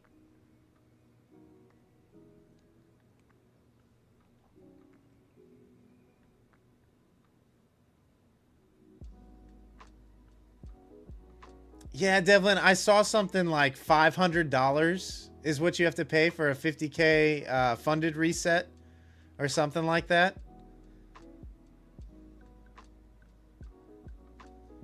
Right, Candles, gold is moving. You swapped over. Yeah, I would get wrecked on gold. I want nothing to do with it.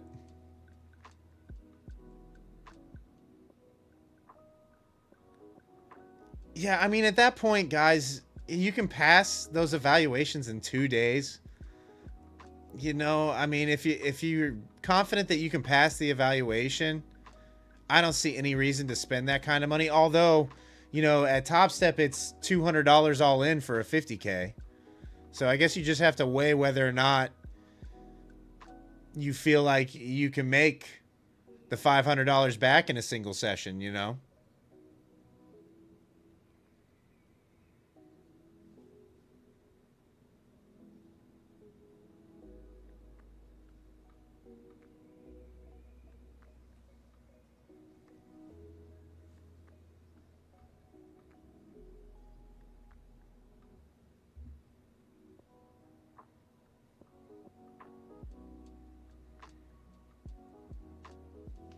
Yeah, Red Candles, I would never pay that fee myself. Let's put it that way. I would never pay to reset a funded account. I would just do the evaluation again. You know, 2 days isn't going to matter. Especially with the amount of funded accounts I have now. I'm not really concerned about, you know, if I was to lose one.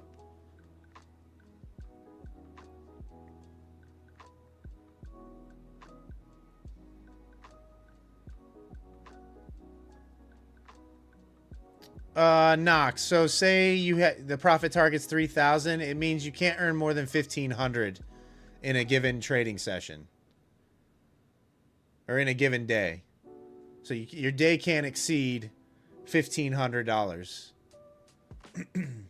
Otherwise, you have to make more. So say you made 1,600 on a day, you'd have to actually hit 3,200 profit target in order to pass.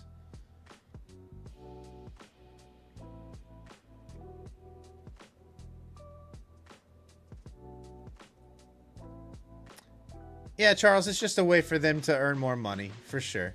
But there will be people out there that will pay it.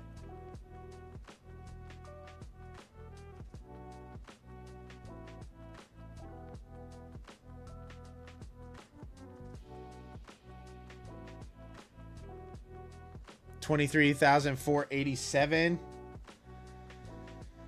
I mean, I kind of want a little bit lower. I kind of want this IBH from regular trading hours to get traded. I'm just not sure if we get that. What is this order that just popped up here and is dragging price up? 100 block? Spoofers. Zero intention of getting filled there. Zero intention of getting filled.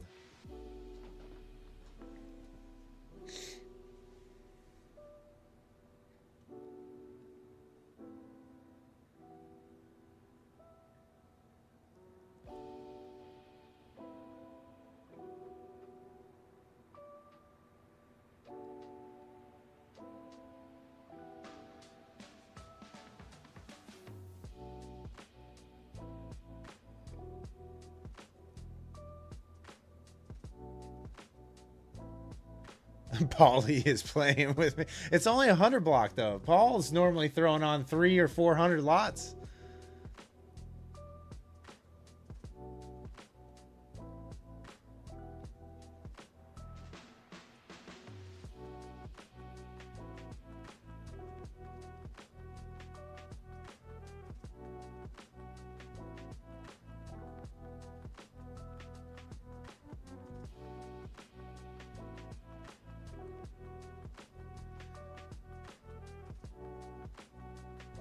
What are the purpose of spoofers, the J?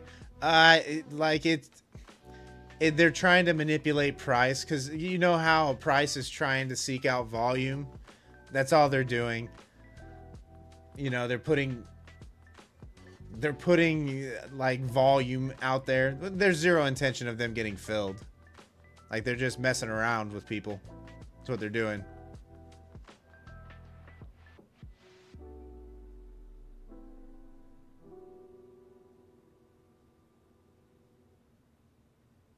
I mean, at this point, though, guys, the bigger blocks are definitely to the top side. But I would like a deeper pullback. I would like for it to sweep these lows, come back just below 480 for the move back up. Otherwise, I can't take the trade. I mean, I guess we could do the same thing here once again if we're in the stair step, where we do something like this. And say if price breaks back above this trend line, we can grab that long at that point. But really, you're trading right up into resistance if you're doing that. So I would rather wait for price to break above and hold on a retest for the long up into, you know, 640.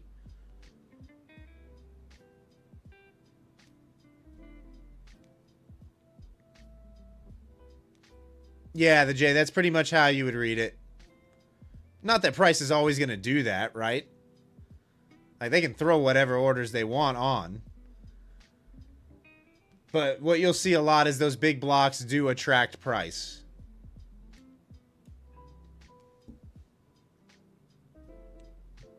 But during globex, it's going to be so hard for them to get 100 contracts filled, because there's not going to be enough of a counterparty to fill those orders. And a market maker's not going to fill those extra orders, right?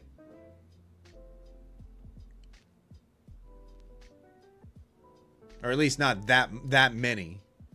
So what you'll see is if it does tag that price, a portion of that 100 block will get filled, like 20 contracts or something like that.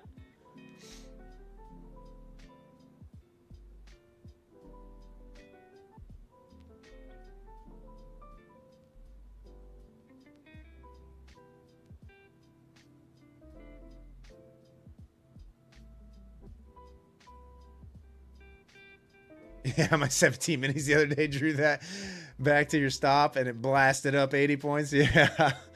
Yeah. Yeah, live trading, like on a real account, is entirely different, guys. Like, it's, you know, simulated. You don't have any problems getting filled, right? Like, they're going to fill your order no matter what.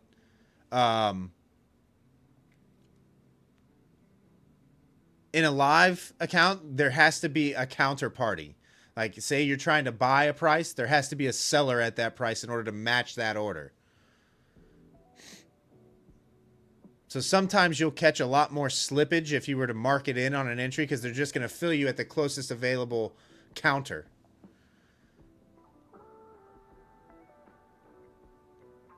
But it's hard to get 100 blocks filled on NQ. It's hard. On a personal account, it's extremely difficult to get 100 block filled. So what you'll see them do is you'll see them place, you know, 20 lots stacked through a wide range price so that they can get filled if they want that 100 contracts on NQ.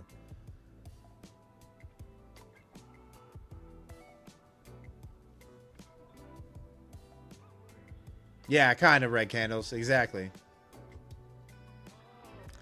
Blue Dog, how many trades do I take during a week?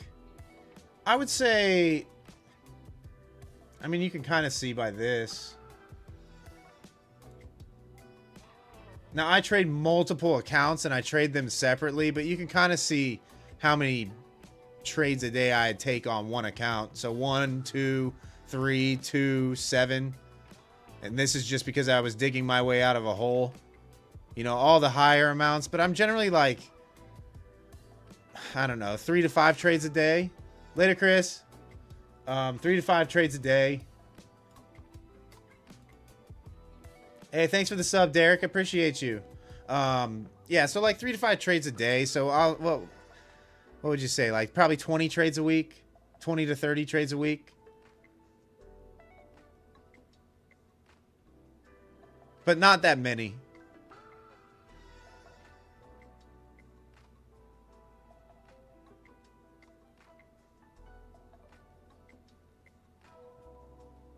Oh yeah, Blue Dog. Yeah, that account is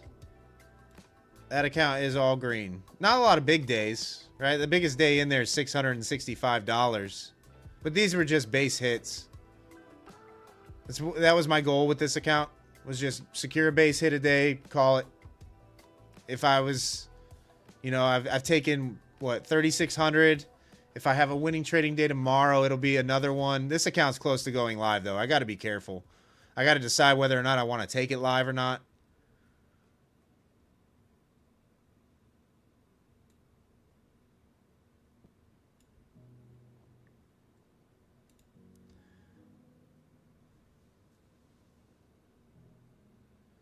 Where does it show you your consistency? If you just scroll down on your dashboard, there should be a statistics area. You should have your win rate and all that on there.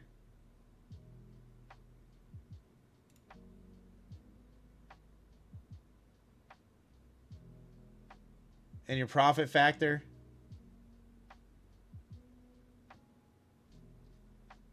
Like just underneath your calendar.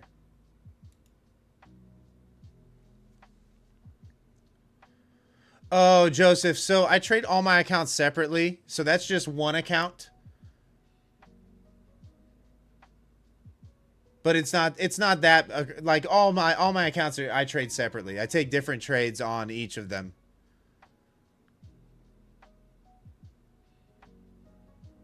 But I trade them all individually. It's getting to the point though, like after I have 4 take profit trader funded accounts. I've got 2 my funded futures accounts. I've got a Top Step account. I've got a Lucid account. Like I'm probably gonna have to batch my take profit trader accounts, so I'm probably gonna copy trade those at a certain point once all the balances are to a safe spot.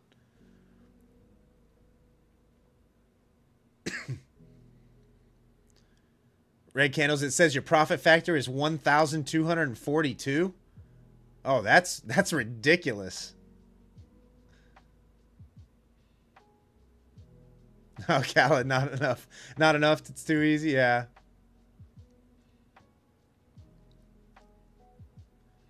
How am I able to find so many trades in a day?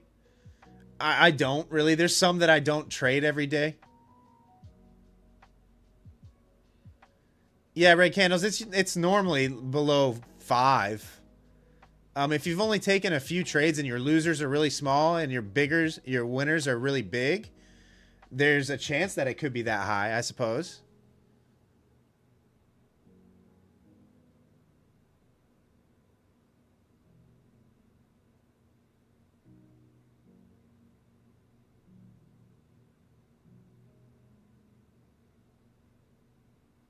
Yeah, but do you have a really big winner in there? Do you have like a $1,200 or $1,300 winner in there, red candles, with really small losers?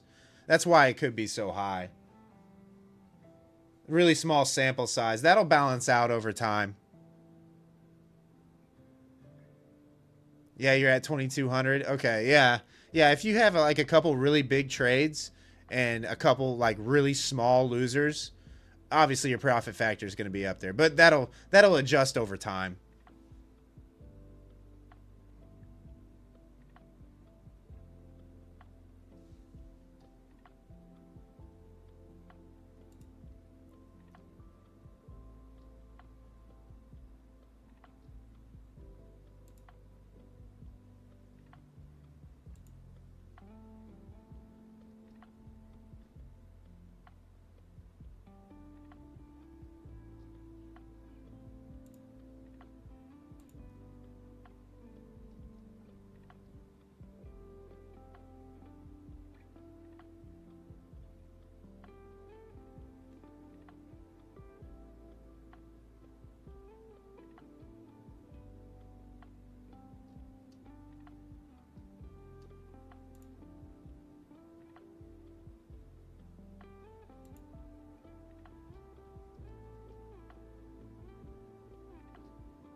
Piter, where are you long from?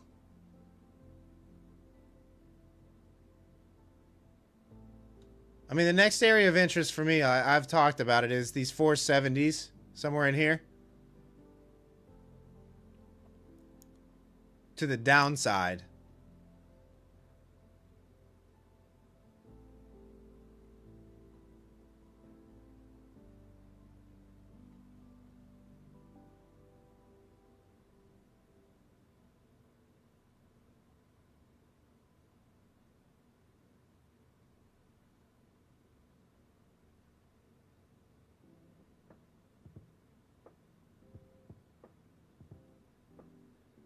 Yeah, Ray Kendalls, you got a lot. You got IBH from New York regular trading hours sitting there.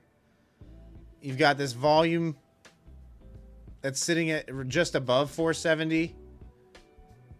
So there's a lot there. If this holds, I'm probably going to play long back up into 500. I don't know that we're going to get the complete sell-off. If that's the case, then we're probably range bound overnight.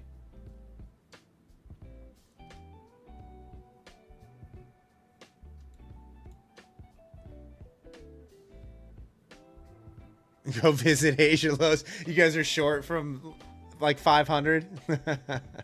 I don't know if we're going to get that. Could. I guess it was pretty quick on the way up. I guess it could get quick on the way down too.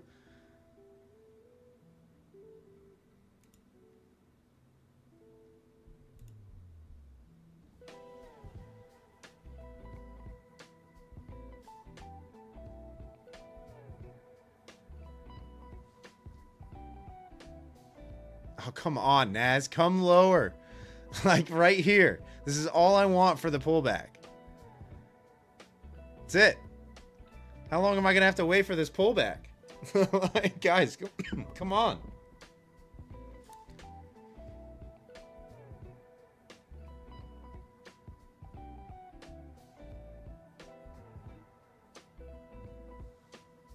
I'm almost half tempted just to get long. I feel like I'm chasing, though, if I do.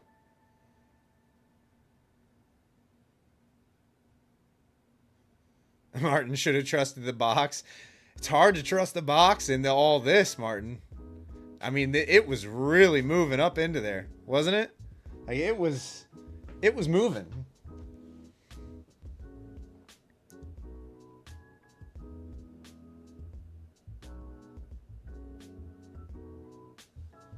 Okay, where is that block at? Oh, I mean, it's up at 510.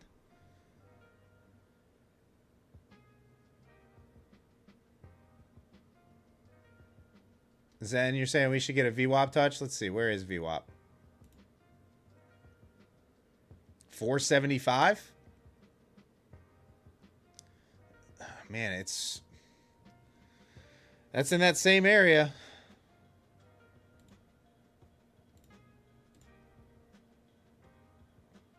Don't mind you, Martin. The computer is off.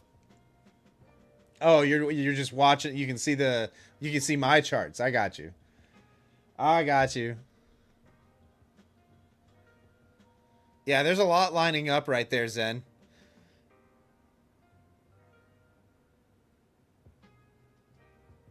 But it's just not giving us.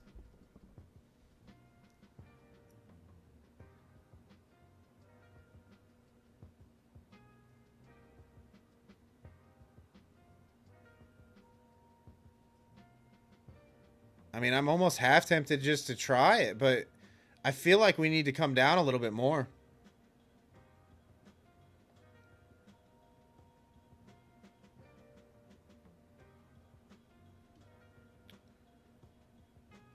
All right, let's just do this.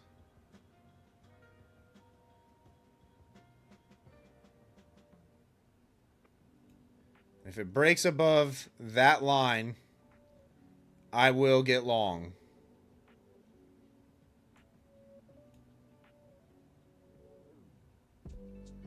Yeah, Z, I mean, I would like it to go lower, but it just has not given us anything since this breakout, really.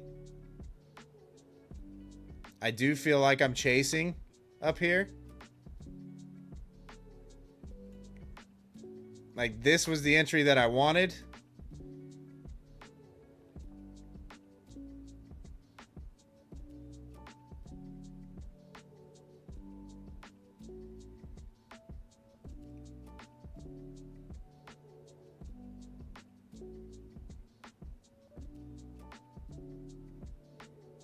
What's up, Joel?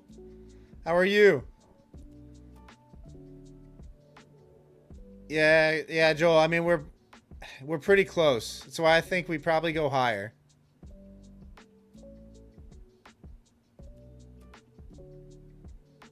I'm thinking probably 550. Eventually, I just don't know how deep of a dip we want to get first. This is so slow all of a sudden. After this, it's so slow. You got the Kelp mid sitting there. You got VWAP sitting there. You got New York session IBH sitting at 78. Like, there's so much here that there should be somewhat of a reaction at the very least. But price just can't get down there.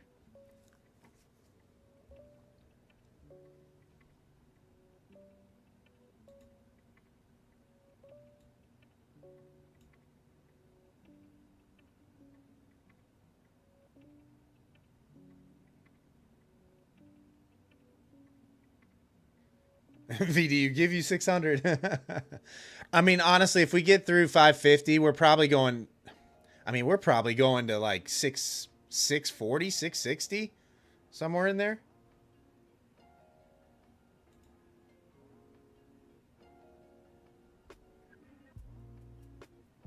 You know, here's 550.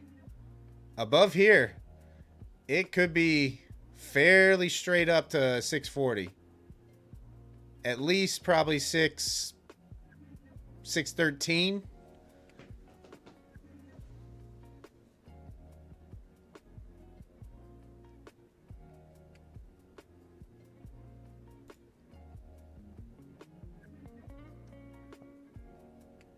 This is a waiting game at this point, though, guys. Like, unfortunately, it's just so slow. It's just chopping.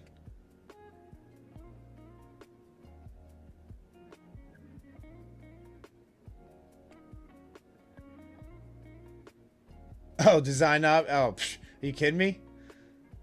I'm almost scared to flip over to the daily here to talk about it. You still have gaps. A gap. Unfilled gap on the daily. Unfilled gap on the daily. Way down here. Way down here.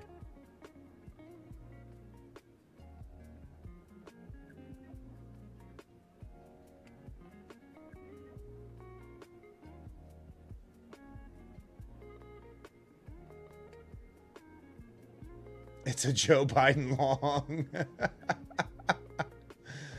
Yeah.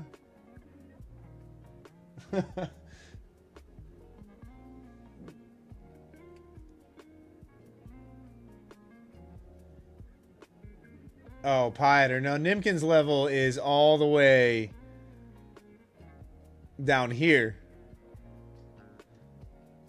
This is Nimkin's level. All the way back down here.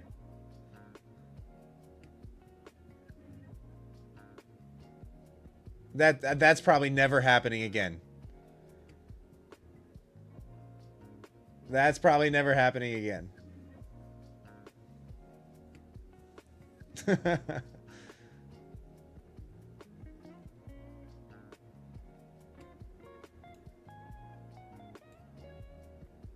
30-second order block at COVID lows. Oh man, I mean, COVID lows were what, Joel? They're like, what, like 6K? Somewhere around there? Yeah, that's never happening.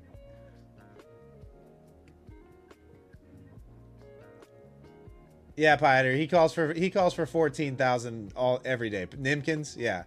Nimkins calls for 14,000 every day.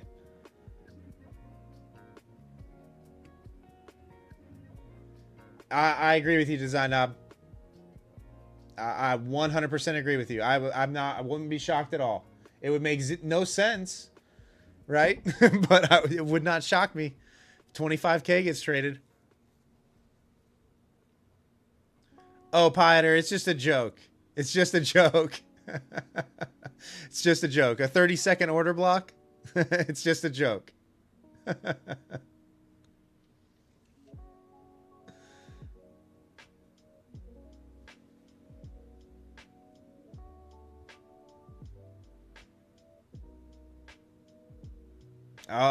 Accumulating at 7,000 and 7,500 on the SPX? Yeah. I mean... Look, I mean, that's probably where we're going. I just would like a deep pullback first.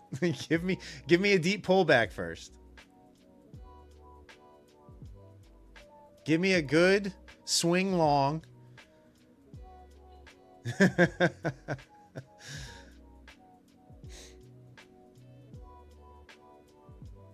Yeah, Piter. Joel's another one of those Brits.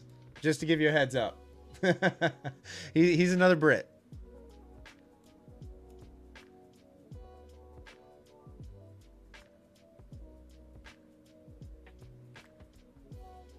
$22K tomorrow. 26K by the end of the year, Daniel. Woo.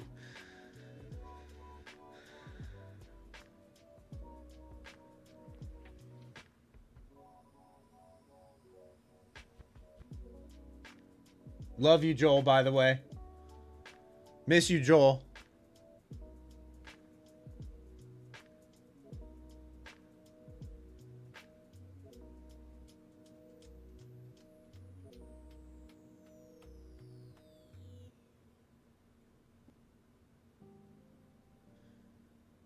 J-Pong, real correction, not coming till October. Yeah, I just don't even know anymore.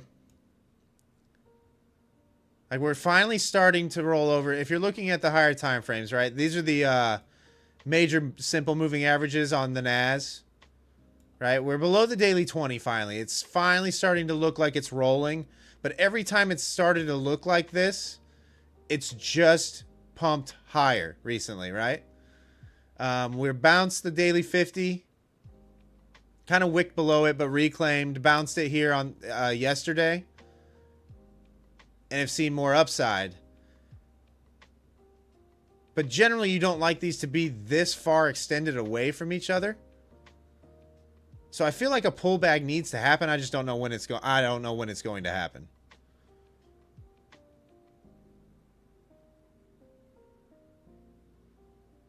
It's all mutual, and I miss us, Joel. Yeah, I miss you, brother. Love you, brother.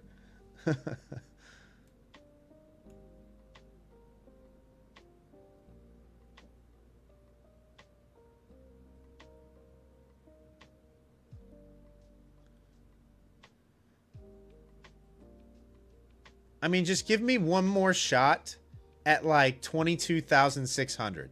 That's what I want. I want to see a pullback to 22,600, like somewhere in here, right? Like trap some more shorts and give me this swing long. You know? Like, just give me that. I'm not asking for much. Just this. Just this. No, Piter, I got trailed out. I took one contract off on that swing position at 23.5. And I put my stop just below 380. This was, I mean, I can't remember what day it was. It was like a couple weeks ago.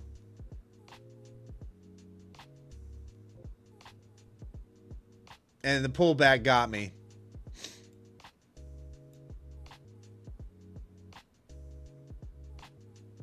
Sounds like relaxed action. The glizzy indicator? Is that what you're talking about? It hasn't been very active lately. In fact, let me look at YM here quick and see if it's at any prints. I've seen some alerts go off, but it's all been on YM or RTY. Symbols that I don't really trade a lot. Well, I'd say that's a good print. What do you guys think? I mean, that is...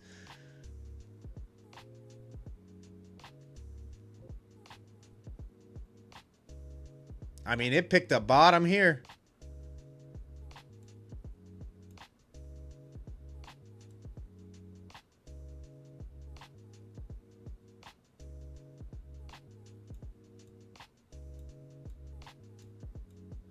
But you can see how infrequently you actually get, like...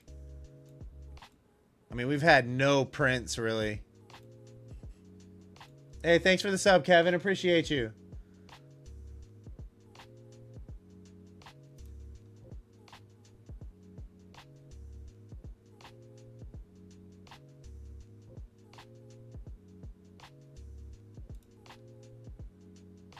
We need the Furus to stop talking about September being bearish to get more downside. Yeah, you're probably right on that.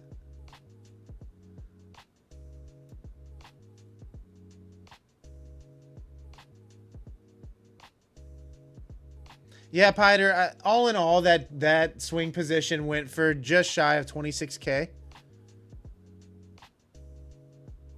But it could have been like, it could have been like 60K.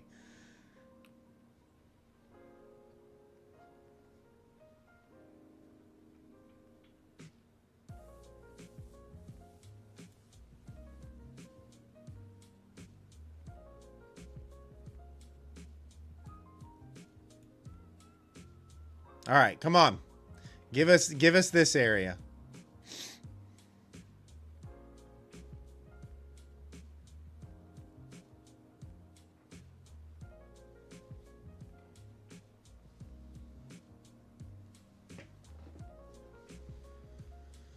All right, we got VWAP, we got IBH from RTH sitting here. We've got this volume shelf in the low 70s. I think that's probably going to be a good area to probably go long. Or at least give the long a try.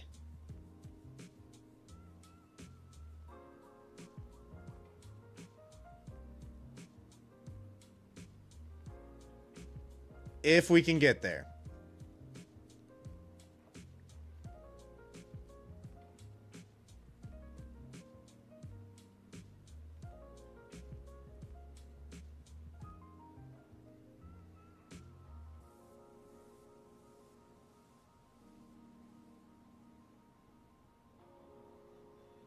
You want the 450 sweep for a long? Yeah, I'm not sure. I feel like if it comes back down here, we're probably... I don't know.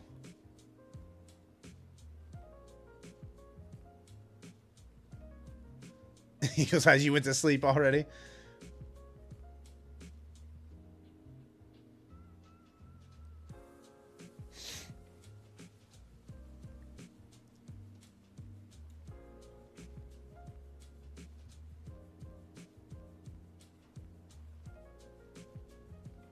My goodness, though.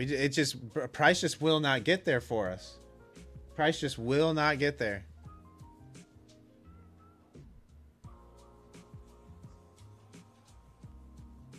Fear not, shameless new highs on the way. Market has no shame. I mean, come on, dude.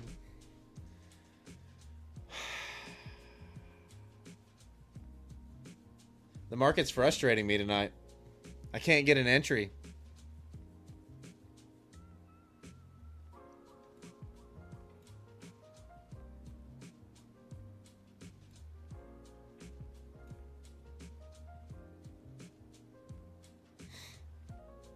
I mean, are you guys actually capitalizing on this?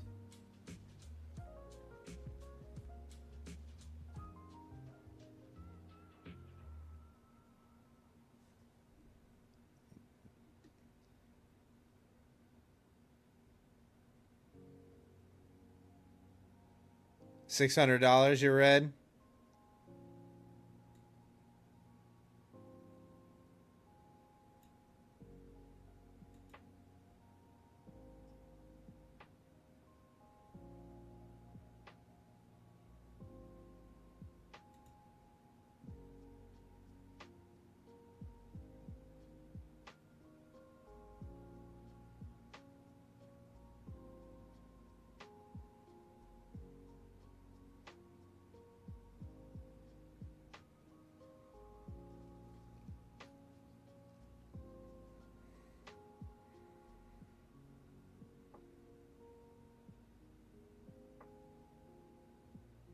I know, Adam. I can't.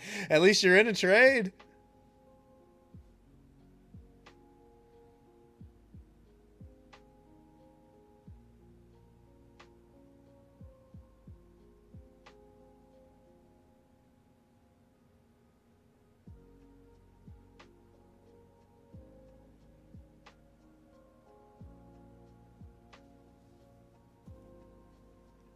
I mean, this is just not worth taking. There's nothing worth taking. We're coming up into... You're trading right up into resistance at this point. Like, it's...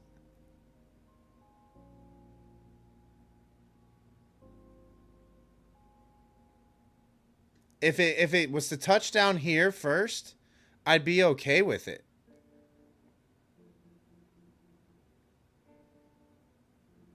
But now I feel like I'm just chasing, you know? Like I'm just chasing price at this point. So it's probably better that I just sit out. Let's see if my long would have worked out here from 502.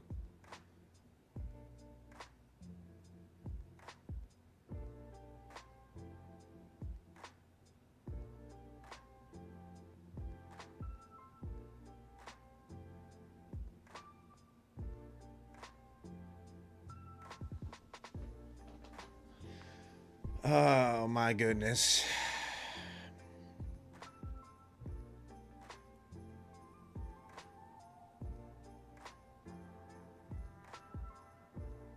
Dominique, wow, it's too slow. Yeah, I know. I know, J Pong. It's what it is. It is what it is. This is what happened to me back down here too. Unfortunately. I went to the higher time frames and got left behind is what happened.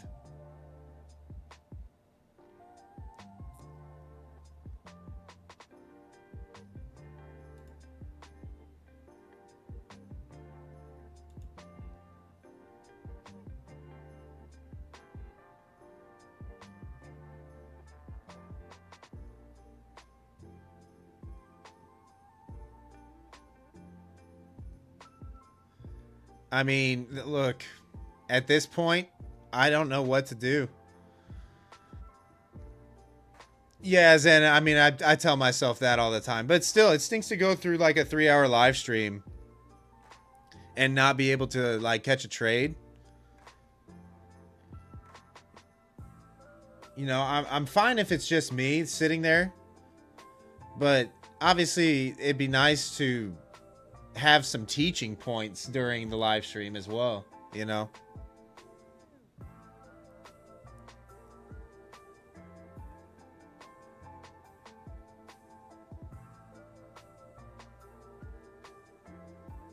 Yeah, Zen, it's just like, look, I had that trade too. And look, that's already 10 points up from what my entry was going to be. No, Z. I didn't catch it again.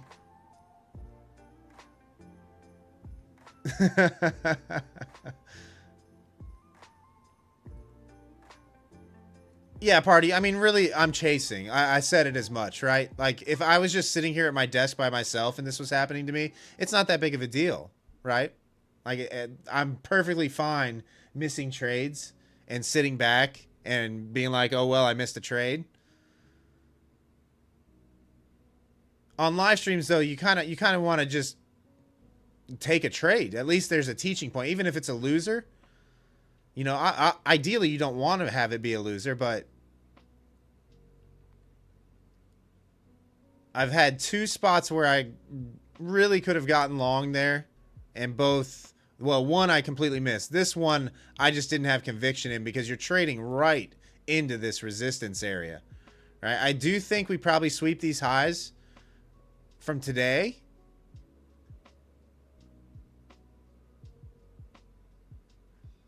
Yeah, I guess that's true. I mean, watching my patience, if that's the lesson that you guys learn, I mean, you guys can see how you can see my days are mostly green. So, I mean, you can tell that I know what I'm doing somewhat, but still. To go through a 3-hour live stream on multiple occasions and not be able to catch a trade. But I have noticed that globex also moves a lot differently than I'm used to. Because normally I didn't trade the overnight session. I wouldn't even look at charts on the overnight until I started streaming during globex. What, like 3 months ago? So I didn't even look.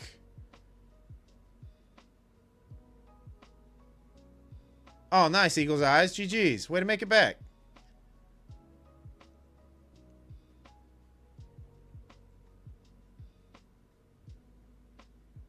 Decide out who the hell is buying this here. Lots of people, apparently.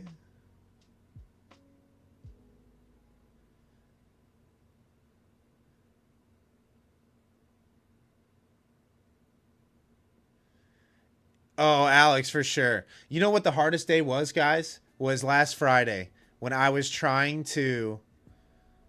Oh, nice, Antoine. When I was trying to complete that clean month, that was the hardest trade. That was the hardest 5 points I've ever had to get. I was down over $500 to start the day, and I was sitting there thinking, is this how this ends? Am I going to blow it on the last day for the clean month? Are you kidding me? But then I caught one good trade and was able to secure that clean month. But yeah, that was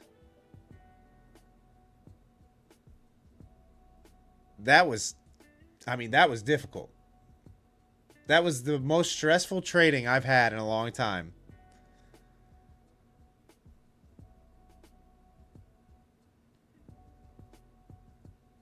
Bull flag, bull flag, bull flag, J-Pong says. Alex, you get better over time, which I'm sure you are. Yeah, like, look, my overall trading, guys, I mean, I'm a 6-figure trader, right? Overall, annually right now, low 6 figures. I'm not one of these multi-million-dollar traders. But the 6-figure, like, I'm a 6-figure trader. It's how I make my living. But at the same time, it's just like, I've never had a clean month on an account, so there was I put a lot of pressure on myself to do it, even though it's not massive profits, right? It's like a $5,000 month on that account, but I've never had that clean month on any account.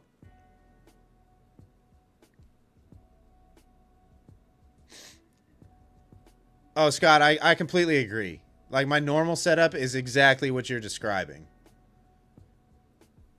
Like, I would be chasing right now.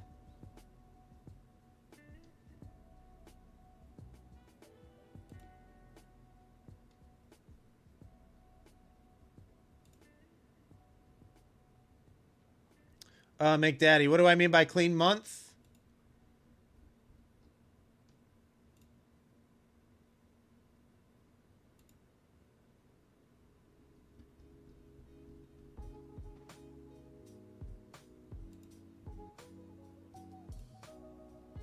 That's what I mean by clean month.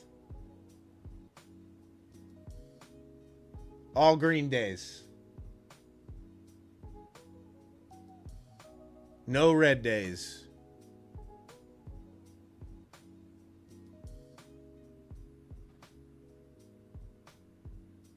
Not like a green month. Almost all my months are green, right?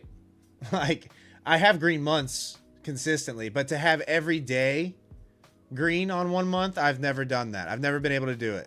That's the first time.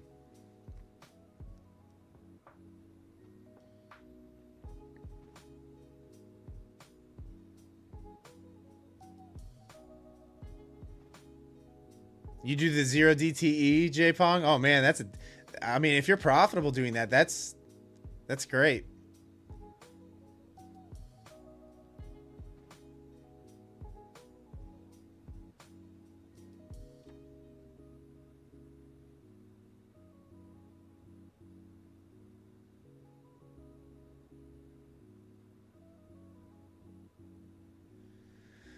Oh, both of my long entries, guys.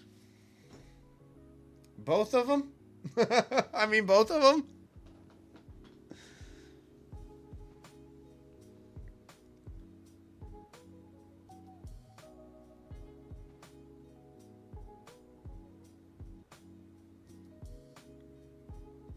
Unbelievable. This is unbelievable. I should be up like $2,000 on this globex session. It's so ridiculous.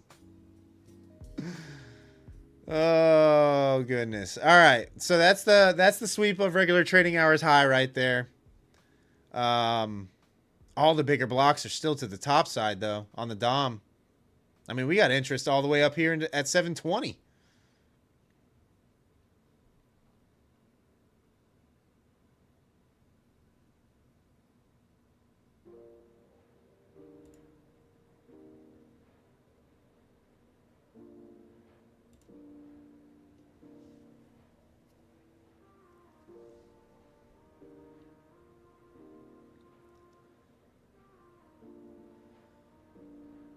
Never got your VWAPs in. I know. We never got that pullback as deep as we wanted.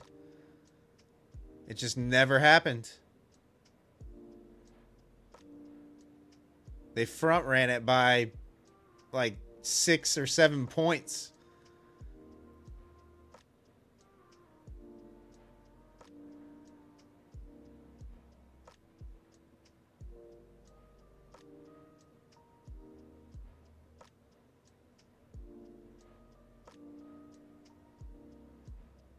Yeah, Scott, me too.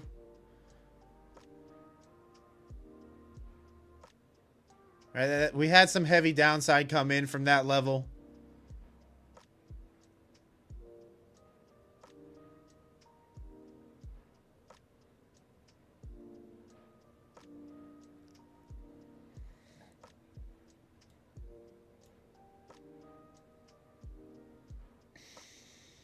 Yeah, Zen, I mean, I can see what's happening. I'm just clearly just not executing well. Which is fine. I mean, I'm okay with it. It's not like it's a big deal, but I should be up a lot of money tonight.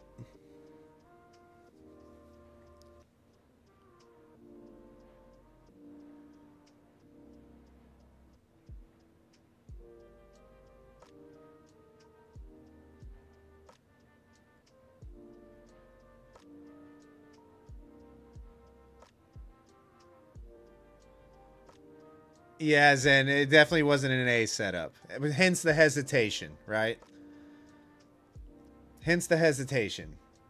Like, I'm definitely more hesitant when it's not an A setup.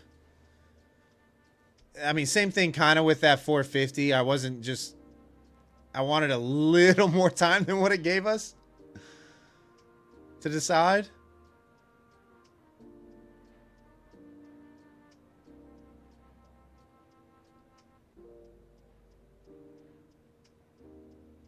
All right, now the question is do we roll over after sweeping those highs, or do we just continue to grind higher? I feel like it's got one more push up before we see any sort of substantial pullback. But I can't chase it.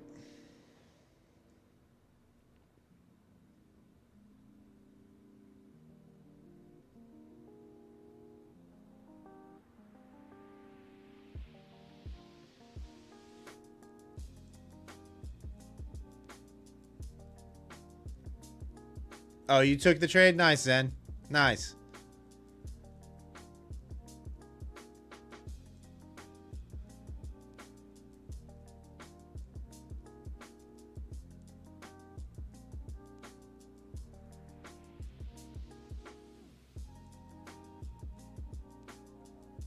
Yeah, I mean, 550, you've got that interest there. You've got R1 pivot sitting there.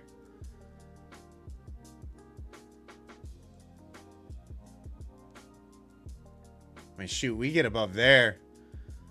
It is 660, 670 probably.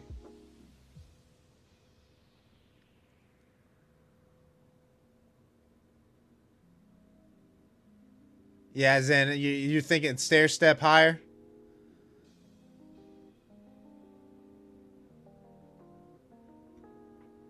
Yeah, I'm kind of thinking the same thing. I mean, kind of what I would like to see. I know, Z. Trust me, it's driving me nuts. Just don't watch it. Just look here. I don't know what's going on.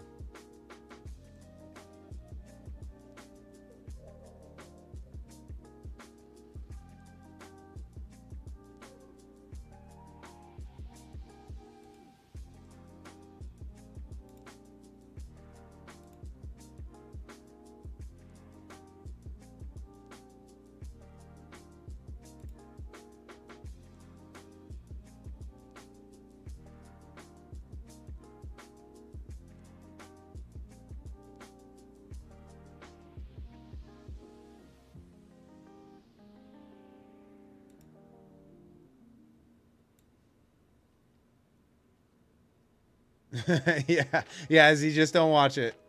It's glitching out.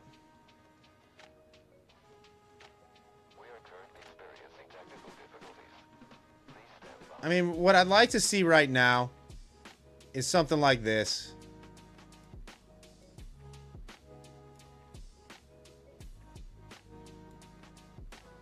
You know. Hey, what's up, Chief Pepsi?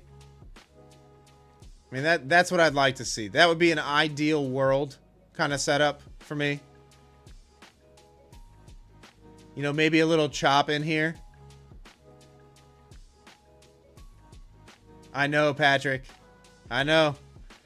With no volume, it could take a while for that to set up, unfortunately. But that's what I would like to see.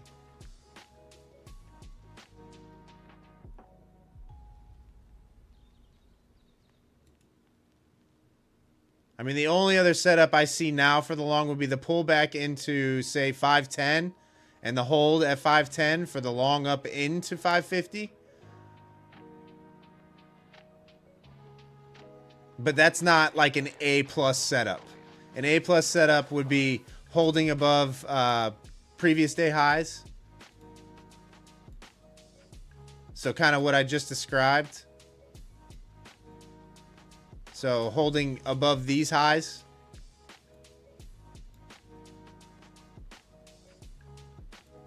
Oh, thanks, Speculate. Yeah, guys, if you're lurking in the background and haven't hit that subscribe button and want to support the channel, hit that subscribe button. I'd appreciate it. Also, if you could hit that thumbs up button for me as well.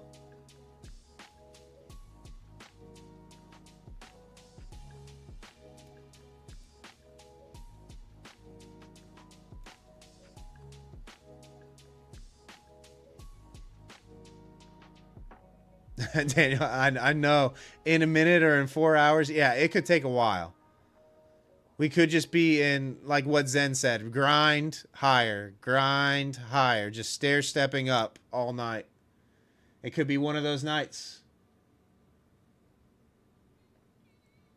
And if it is one of those nights, then I don't know that I'm going to get a trade.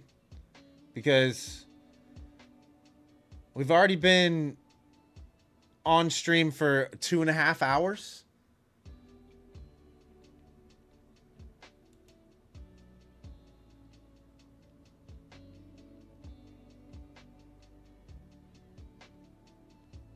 Slow markets make watching paint dry quite fun. Yeah. That's funny.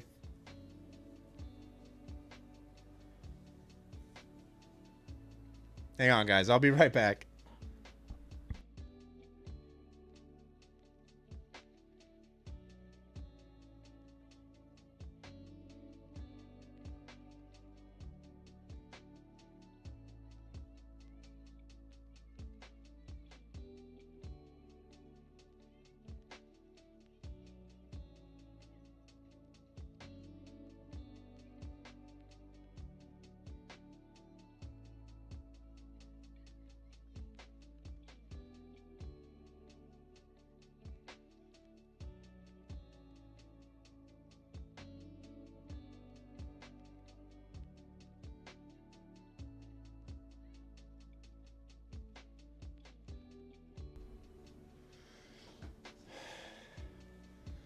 Yeah, Red Candles, I'm with you.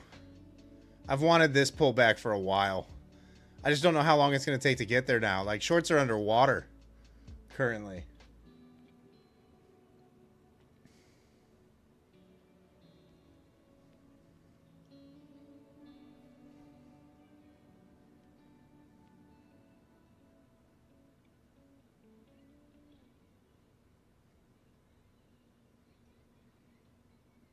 Like, if we can get this pullback, I am totally for getting long. If we get a 510 hold, I might try the long. That's a scary long, though. After how much up we are on the night, that's an extremely scary long.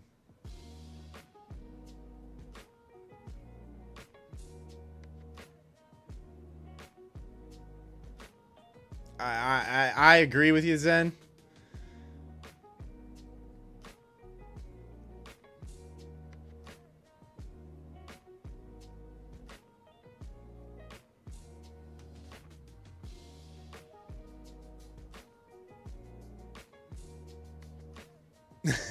Oh, you're thinking we come back down, red candles? I mean, we could. That'd be great if we came back down to like here.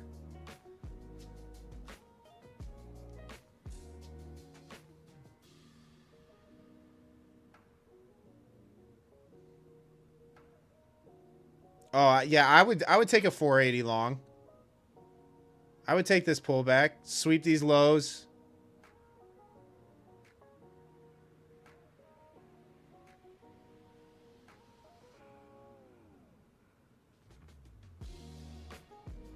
Oh, you're short from 430 or 530, I meant, red candles.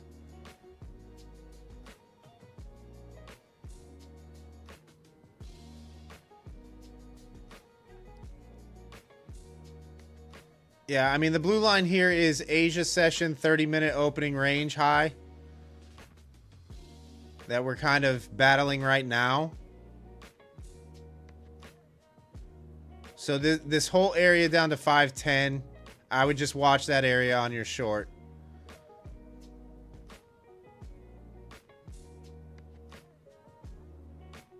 Powers, you had your sell limits above profit at 527.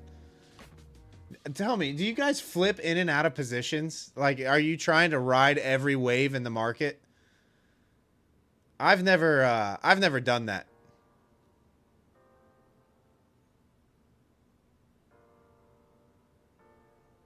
You're short from 350. You have a little drawdown.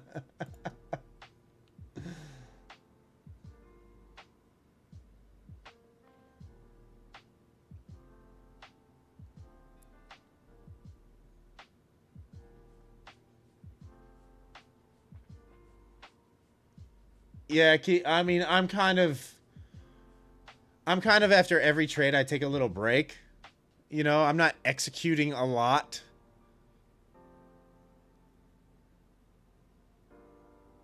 But I can't sit here and play every single wave in the market.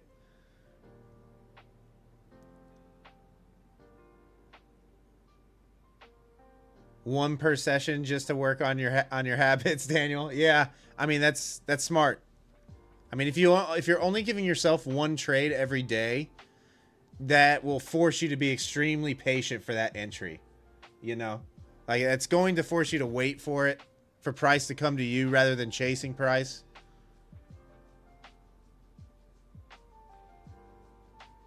You don't normally, but you're the world's best tilt trader. Yeah, yeah, we've all been there.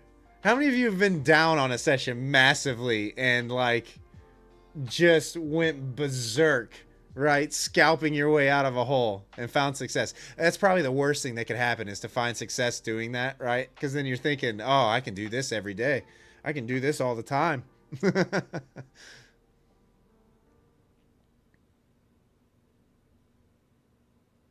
Yeah, Eagles Eyes, because it's not an A+ setup for me. Like if you're looking like ideally where I'd prefer to be executing from is the range lows and range highs, right?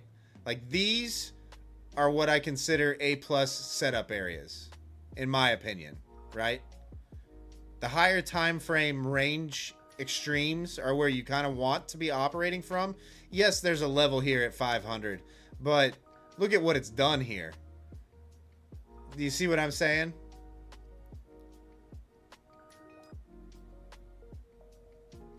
Does that make sense?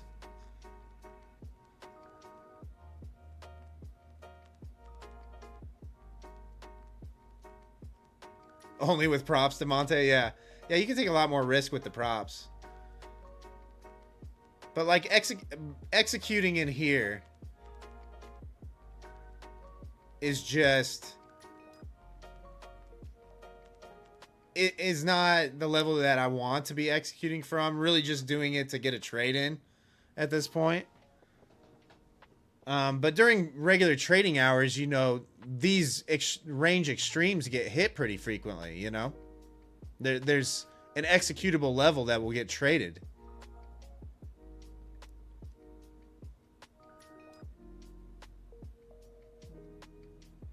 But that's in an ideal world, unfortunately. trading globex session isn't my forte.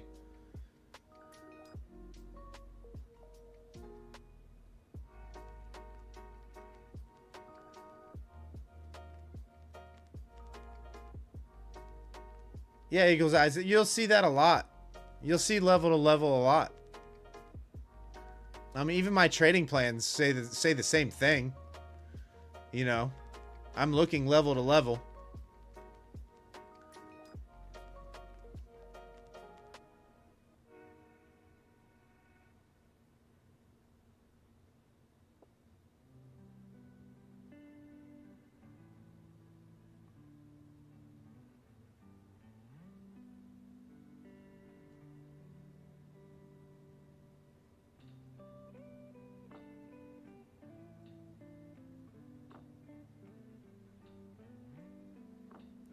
Yes, and a lot of people do the options data stuff. The problem that there's a guy in our Discord. He's actually the co-founder of our Discord that does the same thing. Uses options data to define his levels. But just sometimes price just never gets to his levels because they're so wide apart, you know?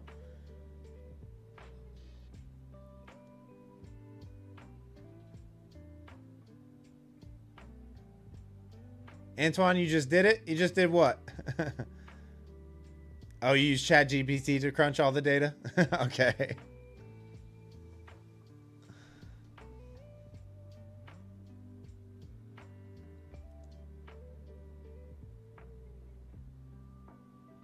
All right, we are back below 510.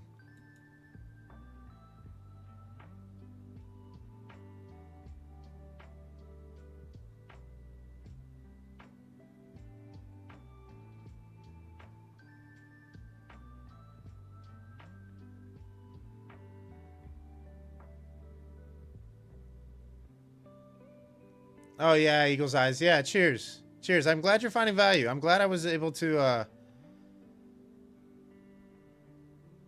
point that out for some of you.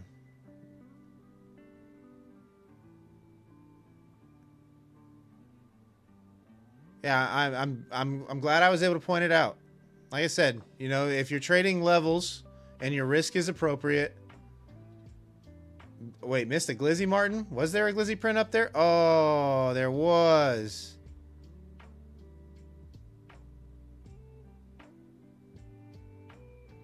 There definitely was. Right at the top. Oh, that lined up perfectly, too. I should have been paying more attention. All right.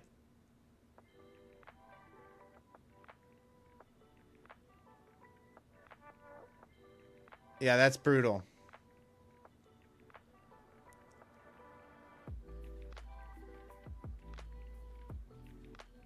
That's brutal. So it probably went off right when price touched. Yeah, Piter. So this was a good entry, right? So it probably put a signal in at 528, 527.75. And you would still be short. You'd be targeting this Keltner mid. So right now you'd be targeting 486. It's just a mean reversion.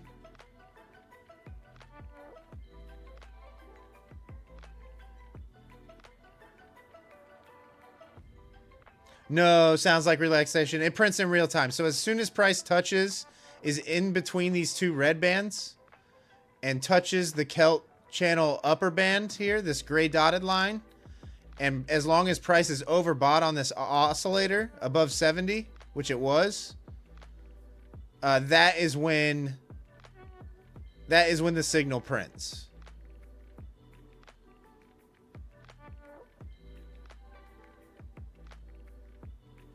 Oh, nice, Eagle's Eyes, nice.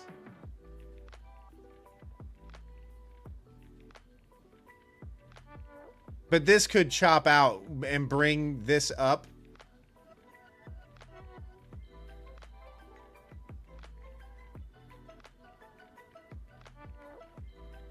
Yeah, Powers, it's nice. Oh, you got yourself out of the hole, Antoine? Nice. Nice. Way to dig yourself out.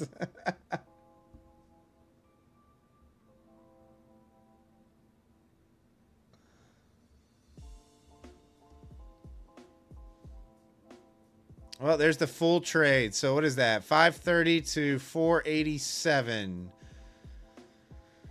So 45 points is what it probably would be if it flushes a little bit more.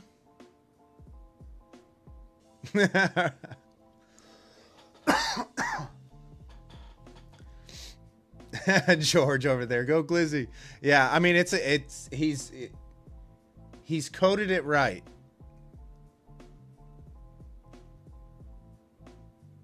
In fact, let me see if he's online actually.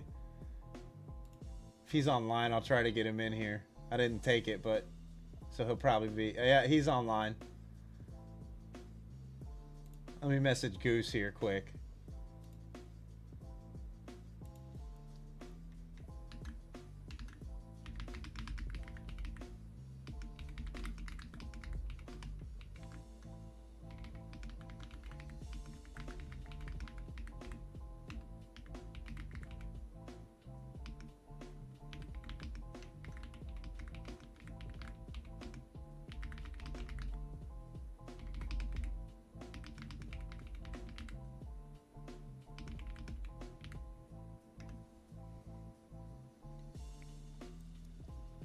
All right, we'll see if we can get the mastermind on in the chat here real quick.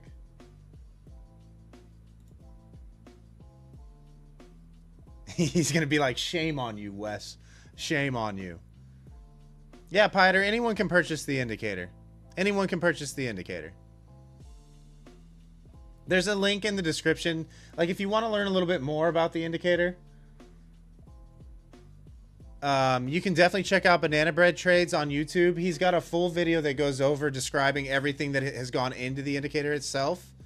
It's only available on Quant Tower currently. He's trying to figure out TradingView. He just can't get the code to match up right. So it's currently only available for Quant Tower. But he is working on the other trading platforms right now.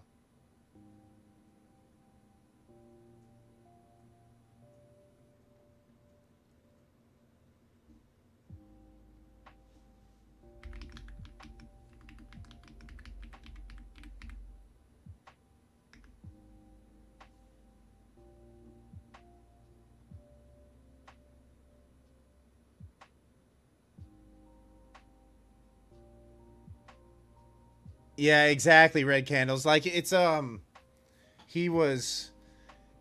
I had to talk with him a couple weeks ago about it, and he was just having a real hard time. He doesn't want to release it to the public. Like, he's got it on TradingView, it just doesn't print right. So, like, he's trying to figure everything out. He's not, like, a coder, you know, by nature. He's learning on the fly and used ChatGPT for a lot of it. But on Quant Tower, it's good. Eagle's Eyes, it's called Banana Bread Trades. Really good trader. Like, really, really good trader. I've known him for a long time. One of the better traders that I know.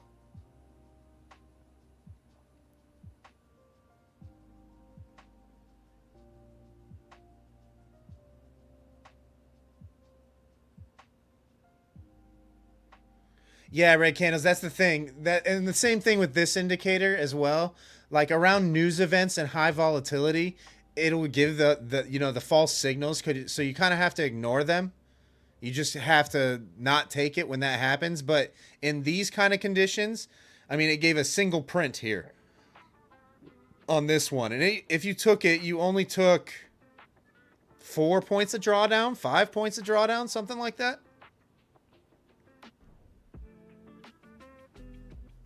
But in normal market conditions, yeah,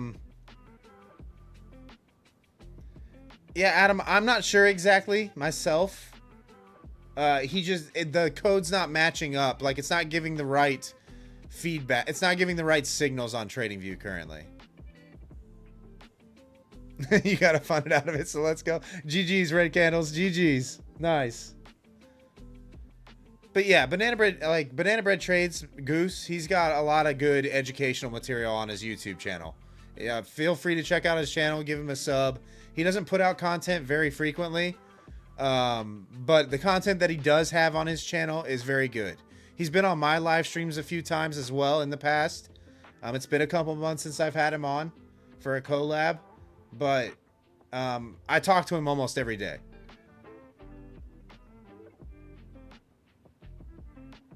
Yeah, Jeff, his Discord is really good as well. Really good traders in his Discord too. He's even got, on his Discord, he's got a verified trader role where you have to prove 6 months of profitability in order to be given that role on his Discord. So you know who the really good traders are, and you have to provide proof, brokerage statements, He's got really good traders in his Discord.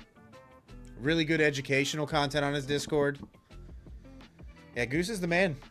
He's the man.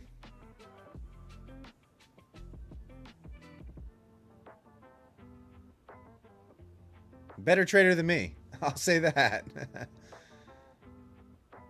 Red Candles, the link to his Discord.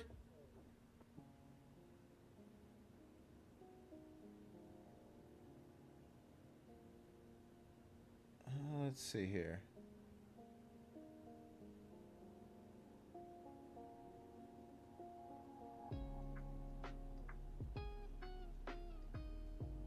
Yeah, let me yeah,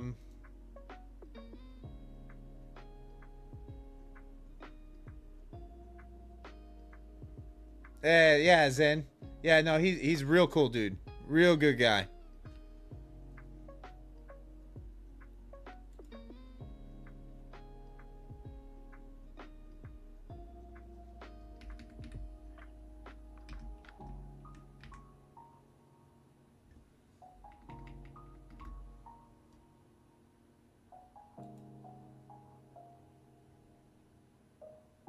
I can't find the link to it.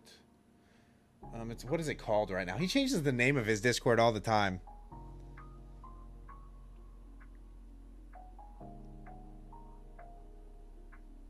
Oh, you've done some coding, Adam? Nice. Yeah, he knows some coders. I think the ones that he was working with are busy right now. The name of his Discord is called Dan Alpaca.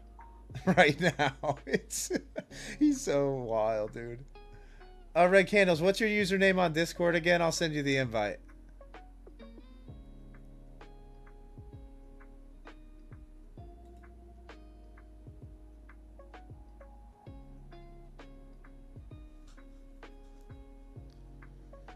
It's the same name?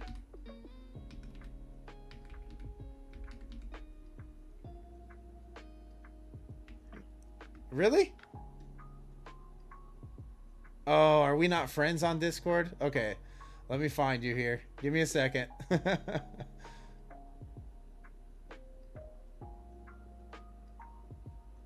No, Joel.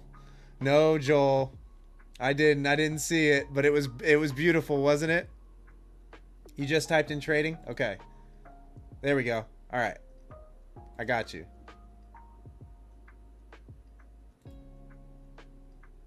All right.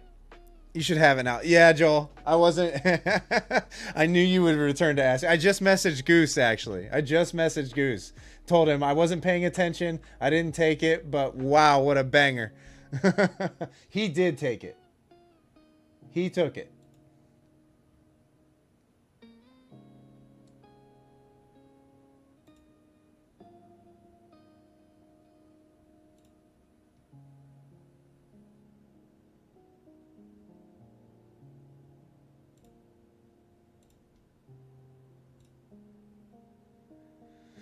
I know.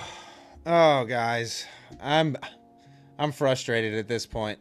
I'm just a little behind right now. I'm just a little bit behind. That's all there is to it. Just a little bit behind. On that note, I'm probably gonna call it there. I've missed every trade tonight. There's no reason for me to get all angry and do something stupid here and start chasing an entry just to get a trade in. So I'm probably going to end the stream there tonight. Tomorrow night, however, for those of you that are still hanging around, first of all, if you haven't subscribed to the channel yet and want to support the channel, considering that subscribe button, tomorrow night we are giving away a free Lucid account. So you're not going to want to miss that stream. Definitely tune in. We'll have different parameters so everybody's not spamming my chat with !West as well. Oh, 100%, Alex. 100%. I'm not gonna chase. But yeah, tomorrow night we will be giving away a free Lucid account, so make sure you're tuned in if you want a chance to win. Thanks, George. Tonight we are ending with no trades. If you guys are continuing to trade this, my read would probably be watching for that pullback into the 480-ish for a possible hold for a bounce up. Yeah, Zen, I go live at 7:45 p.m. Eastern Standard every night. So feel free to tune in. I'm Sunday through Thursday, 7:45 p.m. Eastern Standard currently. Enjoy the rest of your night, guys. Good luck. Stay patient. If you caught that short, congratulations. If you caught the long, congratulations. And I will see you all tomorrow evening. Peace.